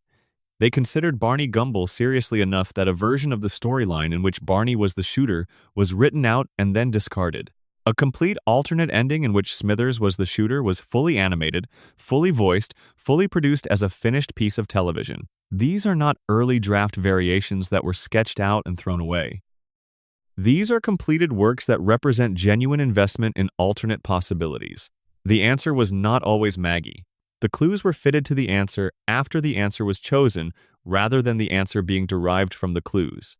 This is not unusual in mystery construction, particularly in a television context where production timelines and multiple writers create practical constraints. But it does mean that the mystery's construction was looser than the promotional apparatus suggested. The puzzle was solvable in the way that a puzzle designed around a predetermined answer always is. Once you know the answer, you can find ways to make the clues support it. Before you know the answer, the clues point in multiple directions, and the one you follow depends on your instincts and your assumptions and the specific logic you bring to the problem. Most people brought the logic of drama. They asked, whose guilt would produce the best story? Smithers, whose devotion to Burns was always 1 degree away from violence. Homer, whose humiliation at Burns's hands had been documented across years of increasingly explicit resentment. Marge, whose controlled exterior had been shown to contain real rage when the people she loves are threatened. The show gave them Maggie. And the show was right, in the sense that Maggie is the official answer, and the official answer is what the show recorded and what the characters accept. But the show may also have been wrong, in the sense that the mystery as constructed does not cleanly produce Maggie as the only logical answer, or even the most logical answer, when you work through the evidence without knowing the outcome. The sundial clue being dismissed as accidental by Burns himself is the crux. If the central identifying clue is admitted to be meaningless by the victim, what is the case actually built on? Burns's testimony from a coma state. DNA evidence that places a Simpson at the scene but does not distinguish between Simpsons, a gun that belonged to Burns and was already missing from his holster before the confrontation. And a final shot of Maggie that the show presents as confirmation, but that admits an alternative reading in which she is processing a witnessed event rather than reenacting a perpetrated one. This is not a strong case. In any serious criminal proceeding, the combination of a recovered coma victim's testimony, ambiguous DNA evidence, and a circumstantial reading of an infant's behavior would not typically produce a conviction. It might not even produce a charging decision. The case was closed because it was convenient to close it, because Maggie could not be prosecuted, because identifying the baby as the shooter ended the investigation without requiring anyone to look more carefully at the adult suspects who might have created real complications. Because Springfield, which has a demonstrated preference for comfortable resolution over accurate accounting, needed the shooting to be resolved in a way that let everyone go back to normal. And so it was resolved. And the case was closed. And everyone went back to normal. But Homer confessed in season 18. And Burns said, "Oh, it's you?" in a tone that implies a familiarity that does not exist between the richest man in Springfield and the infant daughter of one of his workers. And the alternate endings were fully animated for a reason. And the one person who correctly identified the shooter during the summer of the mystery is still out there somewhere, never having come forward, carrying an answer that the show gave them and then took back. The mystery is not solved. It is closed. In Springfield, that has always been enough. Section 6, whereas Springfield, extended. Let us think about Springfield's geographical impossibility from a different angle. Not as a production choice or a symbolic statement, but as an experience. What is it like to be a person who lives in Springfield and who has, at some point, tried to locate it? This is not a question the show addresses directly. Springfield's residents do not appear to find their home's geographic uncertainty troubling. They know where they live, they can drive to it and return from it. It is on their mail. It is presumably on their driver's licenses, though the show has occasionally been coy about what state abbreviation appears there. They experience it as a real place with a fixed location. The uncertainty is external to them. But imagine being the kind of Springfield resident who tries to look things up, who checks the newspaper, follows regional news, wants to understand where the money in the local economy comes from and where it goes, and who the regulatory bodies are that theoretically oversee the nuclear plant and the water quality and the air monitoring and all the other systems that connect Springfield to the wider world of accountability and governance. Every time you try to situate Springfield within a larger context, the context slips. The state line that seems to be in one place is in another place in a different episode. The county name that appears on official documents changes. The jurisdiction that should be responsible for regulating the plant seems to shift between agencies in different storylines. Every external anchor you try to find for Springfield turns out to be movable. In the real world, this kind of geographic and jurisdictional ambiguity is not naturally occurring. Borders are fixed, jurisdictions are defined. Regulatory authority is clear. A nuclear facility in the real world exists within a specific state, is regulated by that state's agencies, is subject to federal oversight by the Nuclear Regulatory Commission, and can be located on a map with geographic precision. The Springfield nuclear plant exists in none of these ways. It is regulated by everyone and no one. Its violations have been documented and ignored by agencies whose authority over it seems to depend on which episode you are watching. Its location in relationship to every external anchor, every regulatory body, every political jurisdiction that should theoretically be able to hold it accountable, is perpetually uncertain. This is not a cartoon convenience. Or rather, it is a cartoon convenience that is also doing real satirical work. The geographic uncertainty of Springfield is a description of how environmental regulation actually fails in the real world. Not through direct corruption, necessarily, though that happens too. Through the simple, powerful mechanisms of jurisdictional ambiguity and regulatory capture, and the enormous advantage that a well-resourced private actor has over a perpetually underfunded public regulatory system. Burns does not need to corrupt the EPA. He just needs Springfield to be slightly unclear about which EPA office has jurisdiction. He needs the regulatory authority to be located just far enough away, organizationally or geographically, that the friction of enforcement is high enough to discourage it. He needs the political connections to ensure that when enforcement does become imminent, something changes, the regulatory landscape shifts, the jurisdiction is contested, the case gets tangled in a process that outlasts the political will to pursue it. Springfield floats between states not because Matt Groening forgot to pick one. Springfield floats because Burns made it float. Because a town that cannot be definitively located cannot be definitively regulated. Because ambiguity in the world of industrial regulation is a resource that money can buy and maintain. The show figured this out in 1989 and has been demonstrating it, episode by episode, for 36 years. And the audience has laughed at the joke of Springfield's impossible geography without quite registering that the joke is also a description of a real mechanism of real regulatory failure in the actual world. That is how the best satire works. It makes you laugh while showing you something you did not want to see. It tells you a true thing in a way that feels like comedy rather than accusation, so you can absorb the truth without triggering the defensiveness that direct accusation produces. Springfield is everywhere. Springfield is nowhere. And Burns is still in his office, glowing faintly, protected by the geography he paid to make uncertain.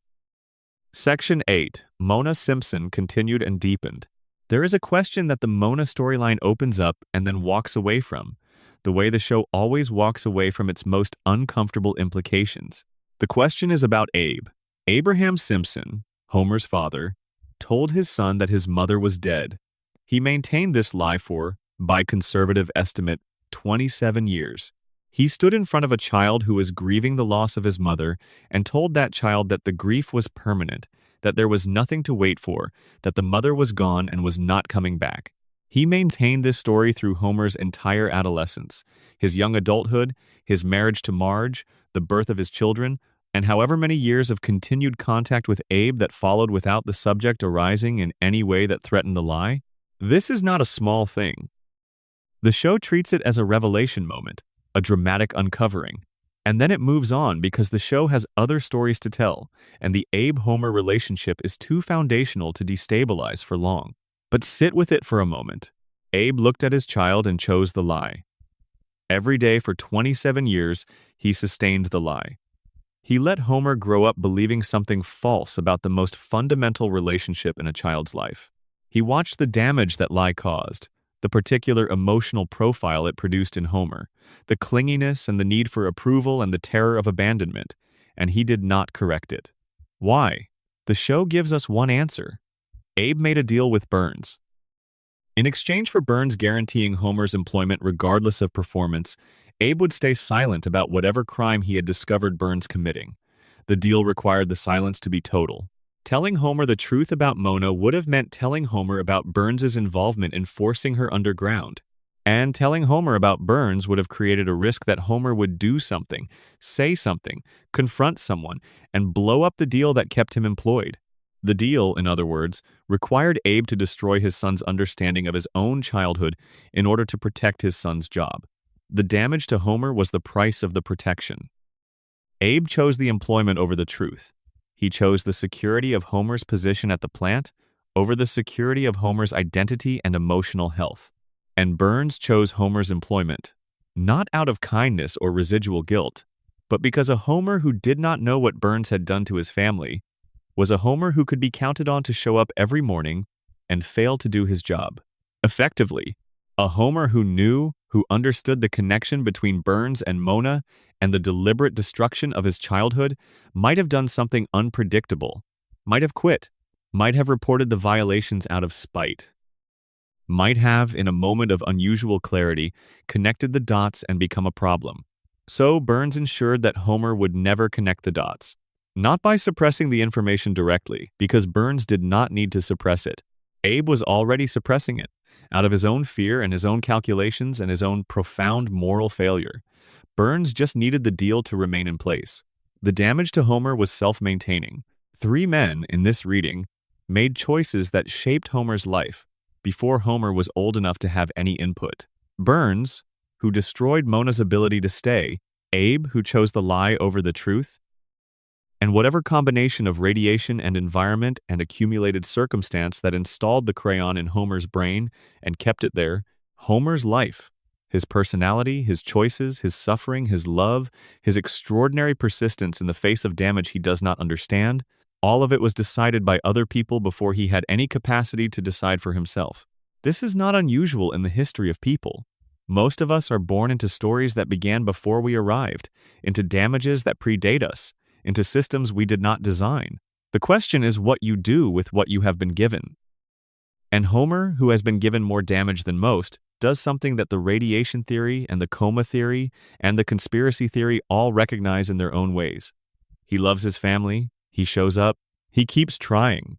He makes the same mistakes over and over, partly from impaired cognition and partly from the deep-seated emotional patterns laid down by a childhood built on a lie. But he keeps trying. He never stops trying. The crayon was put back in. He chose the fog. But he chose it because the clear-eyed version of himself, the one who could see Springfield for what it was, and his life for what it was, and the system that had shaped him for what it was miserable in a way the fog protected him from. He chose the fog because the fog let him love his family without the anguish of full understanding. He chose stupidity because stupidity, in Springfield, is sometimes the most that kindness can afford. Burns won. Burns has always won. The empire continues. The plant keeps running. The water keeps carrying what the water carries. And Homer keeps coming through the door. But Mona fought. She took the risk, in a parking lot in 1969, of helping a man who was her enemy and she paid for it with 27 years of exile and the loss of her son's childhood and her own death in a later season, at a bedside where Homer held her hand and felt the weight of all those stolen years pressing down on the forder. Both of them. She fought and lost. But she fought, and somewhere in the Simpson genetic material, in whatever combination of Mona's resistance and Homer's improbable persistence has been passed down to the next generation, that fighting spirit lives on. In Lisa, who will not stop asking the questions Springfield does not want answered. In Maggie, who is waiting behind her silence for the right moment to act. In Bart, who rebels against everything, sometimes without knowing why, but who cannot quite stop rebelling because something in him recognizes that the situation calls for rebellion even when he cannot name the situation. Mona lost. But she did not lose completely. Her children are still in Springfield. Her grandchildren are still in Springfield. And they are, all of them, carrying something she put there before she had to go. Something that has not yet had its chance to matter. Something that is still waiting. Section 10. The predictions extended. There is a word that comes up in discussions of The Simpsons predictions that deserves more attention than it usually gets. That word is extrapolation. The show's writers, particularly during the Golden Age seasons, were not operating purely on instinct or luck. They were doing something that was, in their context, a professional practice. They were looking at trends in American culture, identifying the directions those trends were moving, and pushing them forward to their logical conclusions. This is what satire does. Satire is not random mockery. It is the disciplined practice of identifying what is already present in a situation and making its implications explicit. When the show depicted a Trump presidency in 2000, the writers were not guessing. They were extrapolating from observable facts. Trump had been publicly flirting with presidential ambitions since 1988. He had made exploratory moves toward the Reform Party presidential nomination in 1999. He was a fixture of American celebrity culture, someone who had spent decades cultivating a specific public image as a businessman of exceptional success and a personality of exceptional boldness. The writers looked at this person, looked at the direction American celebrity culture was moving, and made the logical, satirical move, push the trajectory to its conclusion. What if someone exactly like Trump, who wants to be president and who has the public profile to make a run at it plausible, actually became president? They did not need to know that this would happen in 2016. They just needed to recognize that the conditions for it were already present in 2000. The satire worked because the satirists understood the material. The same logic applies to most of the other predictions. The show did not predict the Disney-Fox merger.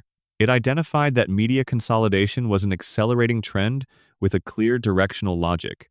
Every decade brought fewer, larger media companies. The movement was consistent and observable. The specific outcome, which company absorbed which, required a particular corporate and regulatory environment that the writers could not have known in advance.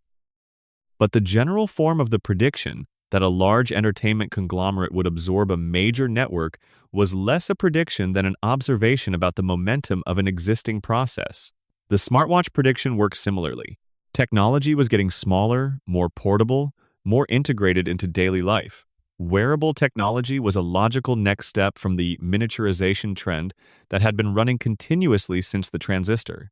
The writers did not predict the Apple Watch specifically. They recognized that a wrist-mounted screen for communication was where the trajectory of consumer electronics was pointing, and they animated the gag. This is not mysticism. It is pattern recognition, combined with the commitment to follow the pattern wherever it leads. The Simpsons writing room was, at its best, a concentrated environment of people who were unusually good at this kind of analysis.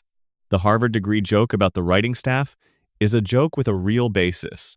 The show attracted writers with unusually strong analytical backgrounds, people who had been trained to think rigorously about data and systems and the logic of complex processes. When those people turned their attention to American culture, they brought tools that most cultural commentators did not have. And they applied those tools without the restraint that journalism or academia typically imposes. A journalist writing about media consolidation in 1998 would need to hedge, to present multiple perspectives, to avoid the appearance of prophecy that might undermine their credibility if the prediction did not materialize. The Simpsons writers could just animate the gag. They could push the extrapolation to its most extreme and absurd conclusion without accountability. And because they were operating in the register of comedy, the extremity was not just permitted but required. Comedy needs exaggeration. The satirical extrapolation that feels like prediction is often just comedy doing what comedy is supposed to do, which is to take what you see and make it bigger and more obvious and harder to ignore. The predictions that are hardest to explain through this framework are the genuinely specific ones. The Trump escalator image. The precise visual correspondence between a scene from a cartoon aired in 2000 and a live event that occurred 15 years later. The Siegfried and Roy tiger attack, in its specificity about the species and the performer and the general circumstances, these are not trend extrapolations. These are visual and narrative specifics that align with future events in ways that probability alone does not fully account for. The most interesting explanation for these is cultural feedback. The Trump episode was widely seen. Its image of Trump descending stairs into a crowd was specific and memorable. It entered the cultural imagination in a way that may have actually influenced the real-world event it appears to predict. Not because the writers caused Trump to become president, obviously, but because the image was so vivid and so specifically staged that when Trump was planning his actual announcement, consciously or not, the cultural DNA of that image was somewhere in the mix. The media landscape he was navigating had been, for 15 years, a landscape that included this specific animated image of his imagined presidency. The image was part of the culture he was performing his announcement within. This is the cultural influence argument made more specific. The show does not just normalize futures by depicting them. In some cases, it may actually help shape the visual and narrative vocabulary through which those futures are performed. Trump's announcement was a performance. The escalator descent, the assembled crowd, the particular theatricality of the moment, these were choices. And those choices were made in a cultural context that had been, for 15 years, holding a specific animated image of exactly this scenario. Did the show's image influence the real event? It is impossible to say with certainty, but the question is not unreasonable to ask. And the fact that it is not unreasonable to ask is itself significant. It suggests that the relationship between the show's predictions and the events they appear to predict may be more complex than either the coincidence explanation or the prophecy explanation allows. The show did not predict the future. The show joined an ongoing conversation with the future, a conversation that both sides contributed to, a feedback loop between representation and reality that ran in both directions simultaneously and that produced, at various points, the appearance of prophecy as an artifact of the loop's operation. This is not supernatural, but it is genuinely strange. And it is the kind of strange that rewards sustained attention, the kind that gets stranger and more interesting the more carefully you look at it. 800 episodes, 36 years, thousands of extrapolations, observations, and satirical exaggerations. Some of them came true because the writers were right about where things were going. Some of them came true because the show was part of the cultural process that moved things in that direction. Some of them came true by coincidence.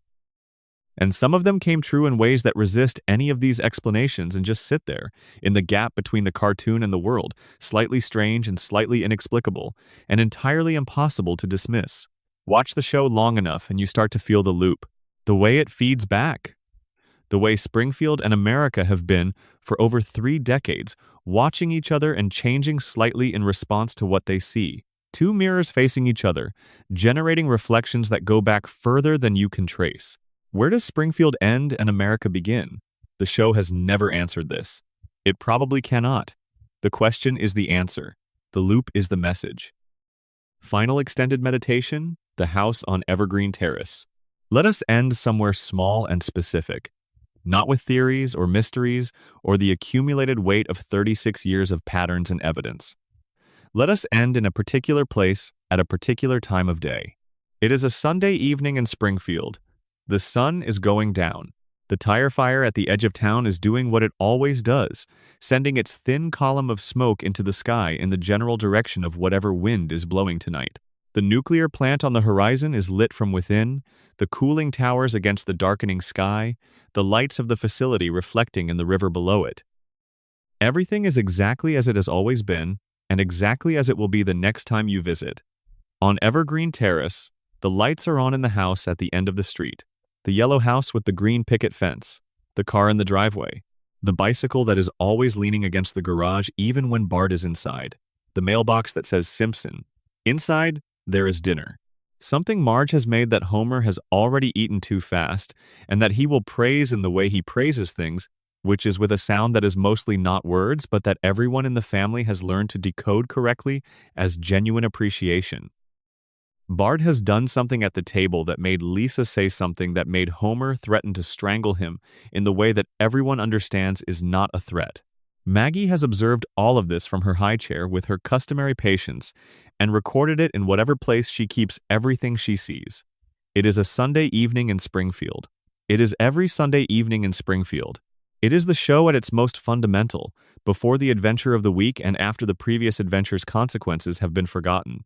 It is the family in their house, exactly as they always are, exactly as they always will be. Homer is on the couch. The television is on. He is thinking about something, or not thinking about anything, in the way that people who have had enough day can sometimes achieve, a kind of blessed non-thinking that is as close to peace as most people get. Marge is somewhere nearby, being the thing she always is, the warm center of gravity around which the family orbits, without quite acknowledging that that is what they are doing. Outside, Springfield continues. The Quick E-Mart is open. Moe's Tavern has its regulars. Ned Flanders is doing whatever Ned does in the evenings after the boys are in bed.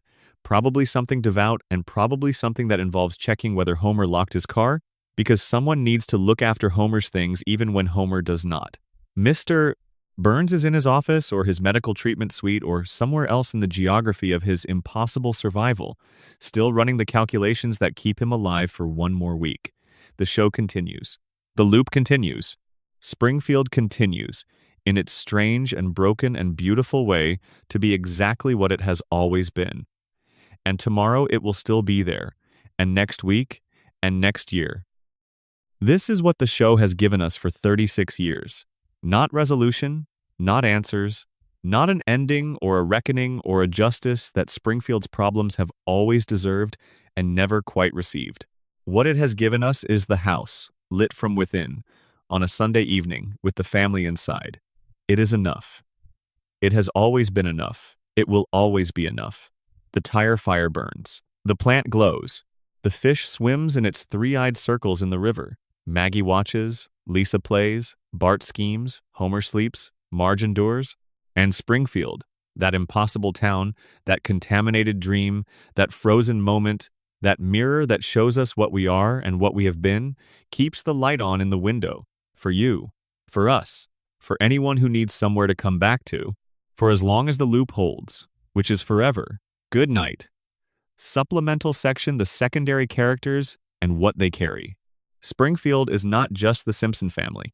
It is a population, a community of people who, in the radiation theory, are all carrying the same invisible contamination in their bodies. In the coma theory, they are all dream figures, populated from the archives of Homer's memory and the ambient signals bleeding through from his hospital room. In either reading, they are not background furniture. They are evidence. They are the show's argument, dispersed across dozens of faces and thousands of small moments. Consider Apu Nahasapi Mapetalon. Apu runs the Quick E-Mart. He has run the Quick E-Mart for 36 years. He was working there when the show began. He is working there now. And the Quick E-Mart is as much a fixture of Springfield as the nuclear plant or Moe's Tavern or the elementary school. He knows every customer. He knows their habits, their preferences, their purchase patterns going back years.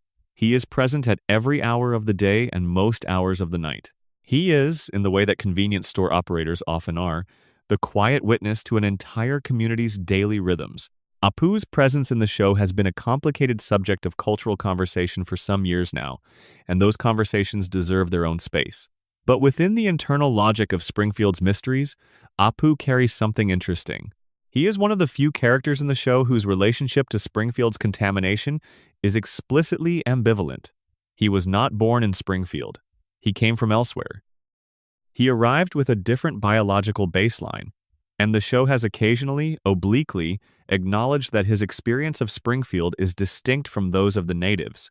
If the radiation theory is correct, Apu's different appearance, his different proportions, his features that sit somewhat differently from those of Springfield natives, is not just an animation-style choice for a character whose cultural background differs from the Simpson family. It is a data point.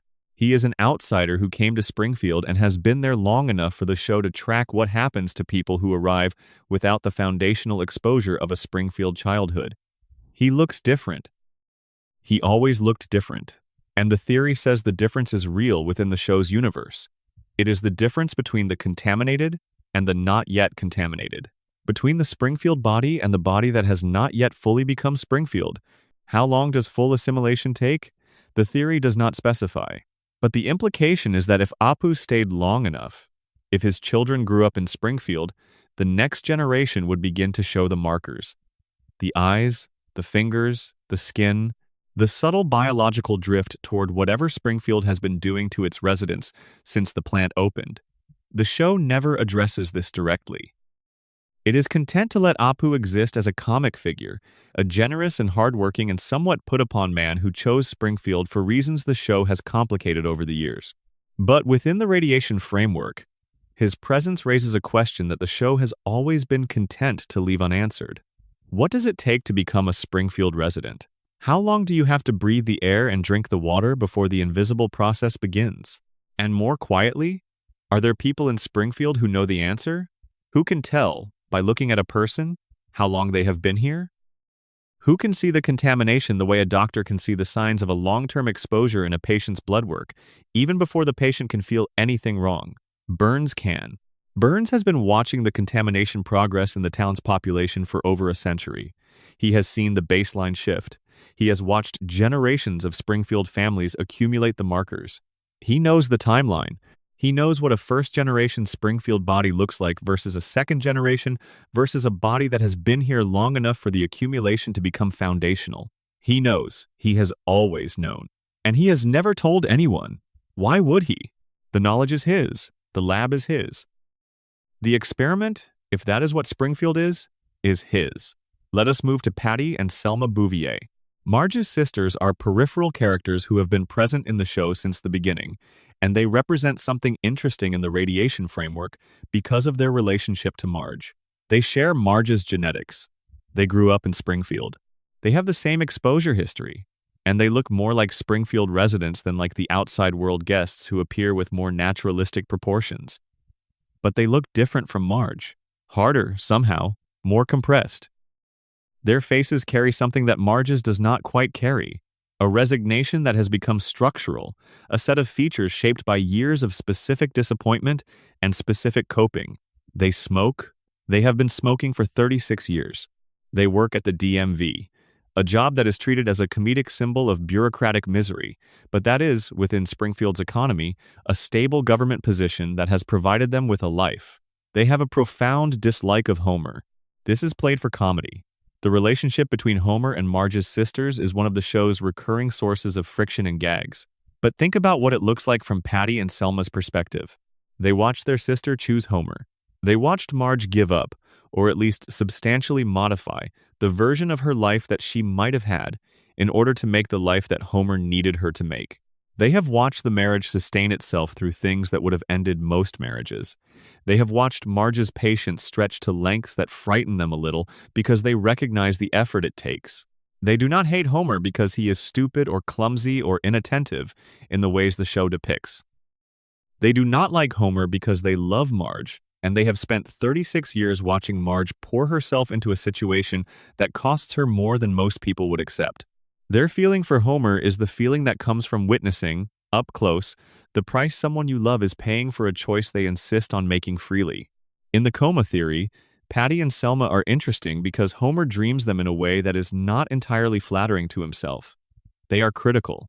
They represent an external perspective on his marriage that Homer finds uncomfortable. The fact that he includes them in the dream, gives them lines and presence and continued antagonism, suggests that Homer's unconscious mind is not purely a flattery machine. It creates figures who challenge him, who reflect back the parts of his life that are genuinely questionable, who will not simply perform approval. Maybe that honesty is what keeps the dream sustainable. A dream that only shows Homer what he wants to see would be too thin to last. The dream requires texture, friction, the specific, uncomfortable presence of people who do not quite believe in Homer the way Homer needs to be believed in. Patty and Selma provide that. They are the dream's immune system against comforting unreality. And then there is Moe. Moe Sheslack is perhaps the most comprehensively tragic figure in the show's secondary cast. Not in a dramatic way. Not in a way the show particularly foregrounds. In a quiet, accumulated way that rewards the same kind of close attention that the radiation theory and the coma theory reward, Moe is lonely. This is the show's oldest and most consistent characterization of him.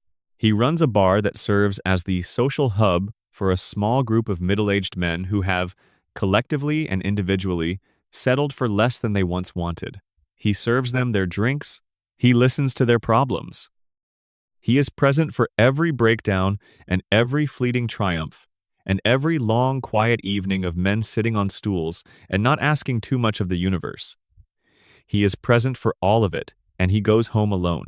The show has given Moe intermittent romantic storylines, moments where it appears that he might find someone, that the loneliness might have an end, and these moments always resolve in the same direction.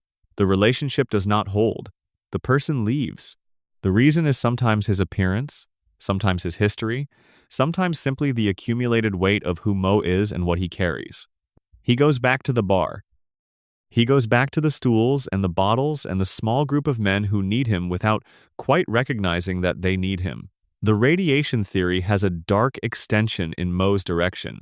If chronic exposure can diminish cognitive capacity and alter behavior, it can also alter the capacity for connection, not the desire for it, the capacity.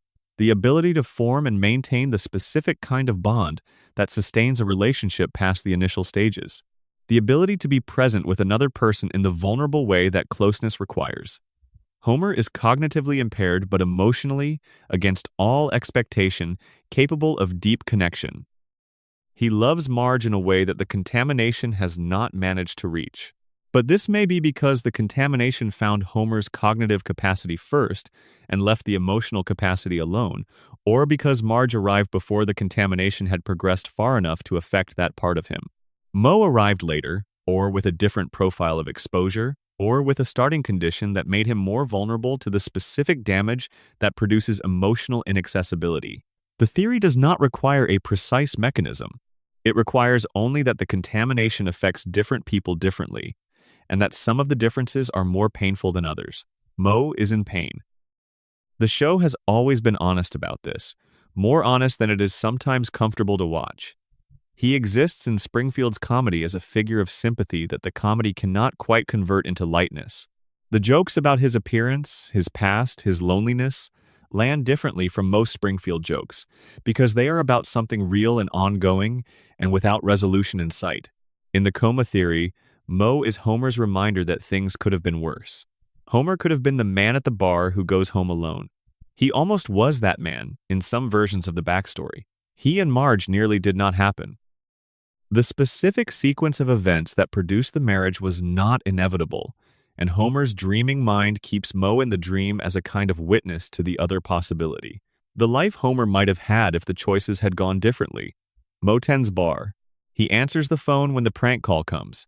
He serves the beer and listens to the problems and goes home to whatever silence waits for him at the end of the shift. He is there every episode. He will always be there. Springfield does not know what to do with him, exactly, but it cannot manage without him. The bar needs someone to run it. The stools need someone to tend to them. The men who come in every evening need someone who will be there when they arrive, consistent and reliable and present in the way that the bar's physical existence is reliable, a fixed point in a town that resists fixedness. Moe is that whatever else he is, whatever the radiation and the coma and the floating timeline have made of him, Moe is reliable. He shows up, he opens the bar, he serves the drinks. It is not nothing. In Springfield, in the long run, it is not nothing at all. The final section, what we carry out of Springfield. You have been here for a long time now. The night has gotten deeper around you, or the morning has gotten later, or the day has turned to that particular shade of afternoon that feels like a long exhale. Wherever you are in the rhythm of the hours, you have spent time in Springfield, and that time leaves something behind. What you take out of Springfield is never quite what you expected to take when you went in. You went in for a story about a cartoon family and you found a contamination theory so well supported by canonical evidence that the show's own creators have had to respond to it. You went in for nostalgia and found a meditation on memory and loss that uses the structure of an animated sitcom to do something that literature usually needs hundreds of pages to accomplish. You went in for the jokes. And the jokes are there. They have always been there. The show is genuinely funny in a way that 36 years of analysis has not managed to dilute. The gag timing, the specific absurdity of Springfield's catastrophes, the vocabulary Homer has contributed to the English language, the sounds and gestures and expressions that have become part of how people think and talk and process experience in a culture that has been watching this family since 1989. But underneath the jokes, which was always the show's real claim on your attention, are the people. Homer, who is broken in ways he cannot see and who loves his family with a completeness that the brokenness cannot reach. Marge, who chose this and keeps choosing it and who has paid the price of patience across 36 years without quite losing the light behind her eyes. Bart, who rebels because something in him recognizes that the situation calls for rebellion even when he cannot name the situation. Lisa, who asks the questions and keeps asking them even when the answers are not what anyone wants to hear. Maggie, who watches and waits and knows things that none of the others suspect. And around them, the town. Burns in his tower, Ned at his window, Moe behind his bar, Apu at his counter, Skinner in his office, or the man who became Skinner, which may or may not be the same thing, Wiggum and his badge. The tire fire and the three-eyed fish, and the cracked cooling towers, and the river that carries everything the plant puts into it, Springfield. That impossible, beautiful, broken, strange, warm, contaminated, dreamed, denied, frozen town, you carry it out with you. You have always carried it out with you. Everyone who has ever watched the show for long enough carries it. It is one of the ways that 36 years of television becomes something more than television. It becomes part of the internal landscape you use to navigate the external world. Springfield's logic becomes available to you when you encounter situations that its logic illuminates. Its characters become reference points. Its jokes become a shared language that connects you, across years and across geography, to other people who know the same show, who grew up with the same family, who have visited the same town. You cannot find Springfield on a map, but you can find it in the people who will immediately understand what you mean when you reference a specific episode, a specific moment, a specific sound Homer makes when the donut appears in his hand. The show is a map to other people who know it. It is a territory made of shared memory, and the mysteries we have spent this time exploring are part of that territory. The radiation and the coma and the shooting and the immortality and the geography and the silence and the conspiracy and the timeline and the predictions, these are not just fan theories. They are the questions that the show generates in attentive viewers who have decided to pay the show the respect of taking it seriously. They are the reward for looking closely, for staying up late with it, for letting it be more than what it presents itself as on the surface. The Simpsons has always been more. The show has always known it is more. And the Easter eggs, and the buried references, and the callbacks, and the long-game storytelling that the show has been doing for 3.5 decades, the things that you only catch if you are paying attention, that are only visible if you have been watching long enough and carefully enough. These are the show's acknowledgement that the viewer who is paying attention deserves to be paid back. The radiation theory is the show paying back the viewer who noticed Blinky. The coma theory is the show paying back the viewer who felt the tonal shift after season 4. The shooting mystery is the show paying back the viewer who rewatched the episode and counted the clues. The Burns immortality theory is the show paying back the viewer who wondered how a man born in the 19th century could still be running a nuclear plant in the 21st. These theories are the show's love letter to the audience that loves it enough to look closely. They are Springfield's version of the secret garden, the place that only opens for the people who take the time to find the gate. You have found the gate. You have been inside. And now you are coming back out into the ordinary world, carrying whatever the visit gave you, which is different for everyone but always something, always the particular weight of a place that insists on being more than it appears. The house on Evergreen Terrace is still lit. The family is still inside, the loop is still running, and you can go back whenever you need to. Springfield is always open. It has been open since the 17th of December, 1989, and it will be open until the network finally says enough, which may be never. which may be the whole point.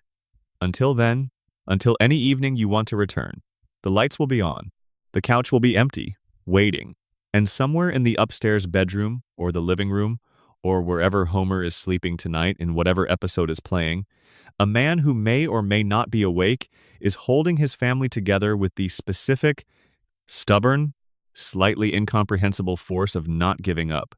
He is still there. He will always be there. Good night. Supplemental Bart and the Weight of Potential. There is a version of Bart Simpson that the show has always kept just out of reach. You can see it in certain episodes, in the moments when the comedy pauses and something genuine surfaces. The version of Bart who is not just a chaos agent but a person, a kid who is genuinely perceptive, who feels things more deeply than his performance of not caring allows anyone to see, who would be, under different circumstances, a different kind of person entirely. The show knows this. It has always known it. Some of the best episodes in the show's history are the ones that move Bart toward this version of himself for long enough that the audience catches a glimpse. The episodes where he is genuinely kind to someone who needs kindness. The episodes where his relationship with Lisa reveals the love underneath the teasing. The episodes where he does the right thing at real cost to himself, without anyone watching, without getting credit, because somewhere under the swagger and the skateboard is someone who knows what the right thing is. These moments are always temporary. The gag reasserts itself. Bart goes back to being Bart, the cartoon rebel, the show's ID unmediated. And the version who is briefly visible retreats back to wherever it waits between appearances. In the radiation theory, Bart's unrealized potential is collateral damage. The same environmental factors that diminished Homer's cognitive function have shaped the context in which Bart's development occurs. He is growing up in a cognitively compromised household, in a school run by a man who is not who he says he is, in a town where the educational budget has been repeatedly gutted, and where the models of adult success around him range from the moderately functional to the actively catastrophic. The potential is there. The intelligence is there.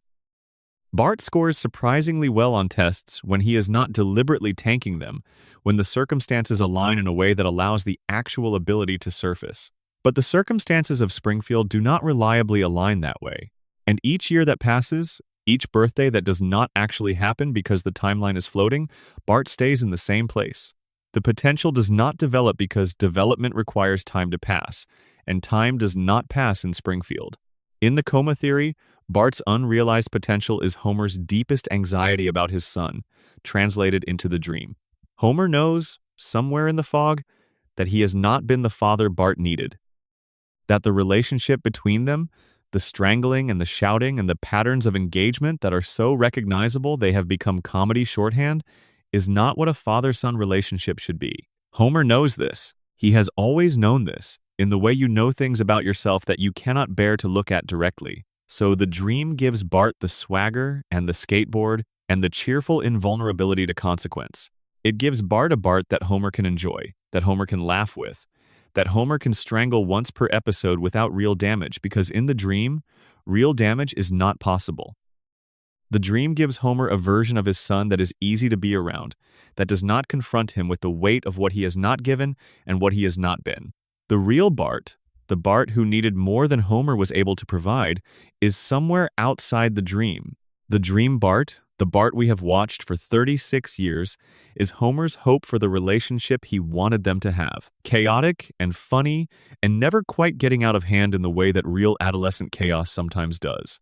A pranks and skateboard boyhood instead of the more complicated thing a real child becoming a real person requires. Bart understands Springfield better than most people give him credit for. He cannot articulate it, he does not have the language, but his behavior is a response to what he understands. The rebellion is not random. It is aimed, roughly and imprecisely, at the places where the system shows its edges. He bothers Skinner because Skinner represents institutional authority that is, as we now know, built on a stolen identity. He avoids the authority that the nuclear plant represents. He has, in a way that he probably could not explain if asked, some intuition about what the plant is and what it means and why its operator and his relationship to Homer and to Springfield is not what it presents itself as. He does not have the words for this, but he has the instinct. And the instinct expresses itself as generalized resistance to everything Springfield wants him to become. What does Springfield want Bart to become? A compliant member of the system. A person who goes to school, does adequately, takes a job, pays the bills, keeps the loop running, keeps the economy turning, keeps the plant staffed, keeps the water flowing into the kitchen tap, and the kids eating the fish from the river, and the cycle self-sustaining through another generation. Bart will not do this. He resists it. He does not know why. He just knows that something in him will not submit, will not perform the compliance that Springfield requires, will not become the kind of person who looks at the three-eyed fish and says, "That is just how things are around here." He is not heroic about this. He is not principled in the way Lisa is principled. He is instinctive and often self-destructive in his resistance, and frequently wrong about what he is resisting and why. But the resistance itself is genuine. It is the only genuinely uncontaminated thing about him. Whatever the radiation has done to his attention span and his academic performance, it has not reached the part of Bart that will not go quietly into the system. And that, in the long story of the Simpson family and what Burns has done to it, is something. The fire is still in him. Whatever else Springfield has managed, whatever the water and the air and the accumulated weight of the environment have accomplished in the bodies and minds of its residents, the fire in Bart has not gone out. It might be all he has, in terms of genuine resistance, but it is something real. It is something that is still his, still unmanaged, still pointing roughly toward the places where the system is most fragile. Bart may not ever know what he is resisting. He may go through his entire existence not understanding why he cannot simply do what everyone else does, why the compliance that seems so easy for others is so constitutionally impossible for him. But the resistance is there. And in Springfield, where so much else has been managed and contained and suppressed and forgotten, the resistance that does not know its own name is still resistance. That is not nothing. In Springfield, in the long run, with everything we have seen tonight about what this town is and what it does to its people, the fire that will not quite go out is not nothing at all. A final note on Homer and Marge. Every theory we have explored tonight has something to say about Homer. The radiation theory says he is cognitively impaired, biologically modified, the product of an environment designed by a man who benefits from his impairment. The coma theory says he is unconscious, dreaming, holding his family in the only place he has left. The conspiracy theory says he is the product of damage that was done to him before he was old enough to prevent it, shaped by a billionaire's grudge and a father's compromise into a man who works for the person who destroyed his family without ever knowing it. Every theory has something to say about Homer, but almost none of them spend enough time with Marge. Marge is the show's quietest mystery. Not in the sense of hidden secrets or buried conspiracies, though she has her own. In the sense that she is the least theorized, least analyzed, most taken for granted element of the show's central mystery. She is the foundation. She is the thing that is always there. She is the constant. Why does Marge stay? This is not a rhetorical question. The show has been honest about the cost of Marge's marriage, the lost opportunities, the versions of herself she did not become because she was occupied with becoming the wife and mother that the family needed, the ambitions that went sideways, the moments of genuine discontent that have broken through the patience on the show's best episodes about her. Why does she stay? The obvious answer is love, and it is the right answer. But it is not the whole answer. Marge stays because she chose Homer, not because he is perfect, not because the marriage is without cost, because she looked at him, really looked, past the impairment and the negligence and the spectacular incompetence at the practical requirements of adult life, and she found something that was worth choosing. Something in Homer that the contamination and the crayon and the grief and the failed childhood have not managed to reach. Something real and warm and specifically his. She chose it. She keeps choosing it. Every day for 36 years, she has gotten up and made the same choice. Not blindly, not without awareness of what it costs. With full knowledge of the man she married and genuine commitment to the person she is committed to, this is not a small thing. It is not a simple thing. In the coma theory, it is the most devastating thing.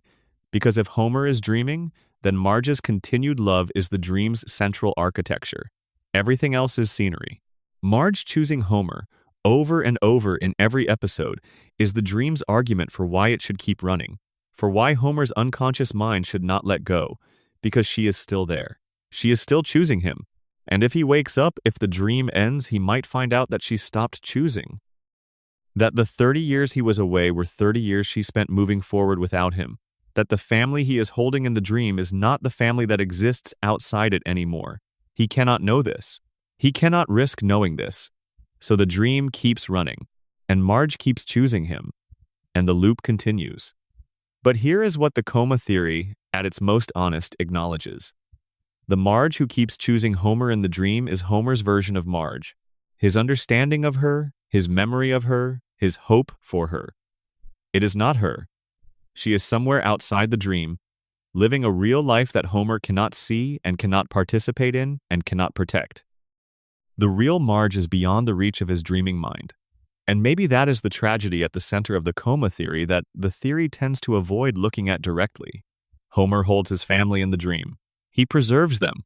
He loves them with a completeness that nothing can reach. But the family he is holding is not the family that exists. It is a beautiful, perfect copy of the family that existed on April 1st, 1993. And the real family, wherever they are, whatever they have become in 30 years of Homer's absence, is somewhere else. The dream is not the life. The copy is not the people. But it is all Homer has. And he holds it. And the show holds it. And we hold it together every Sunday night, every time we return to Springfield. The house on Evergreen Terrace. The light in the window. The family inside. Whatever it is. However real or not real. It is what we have. And we are not letting go.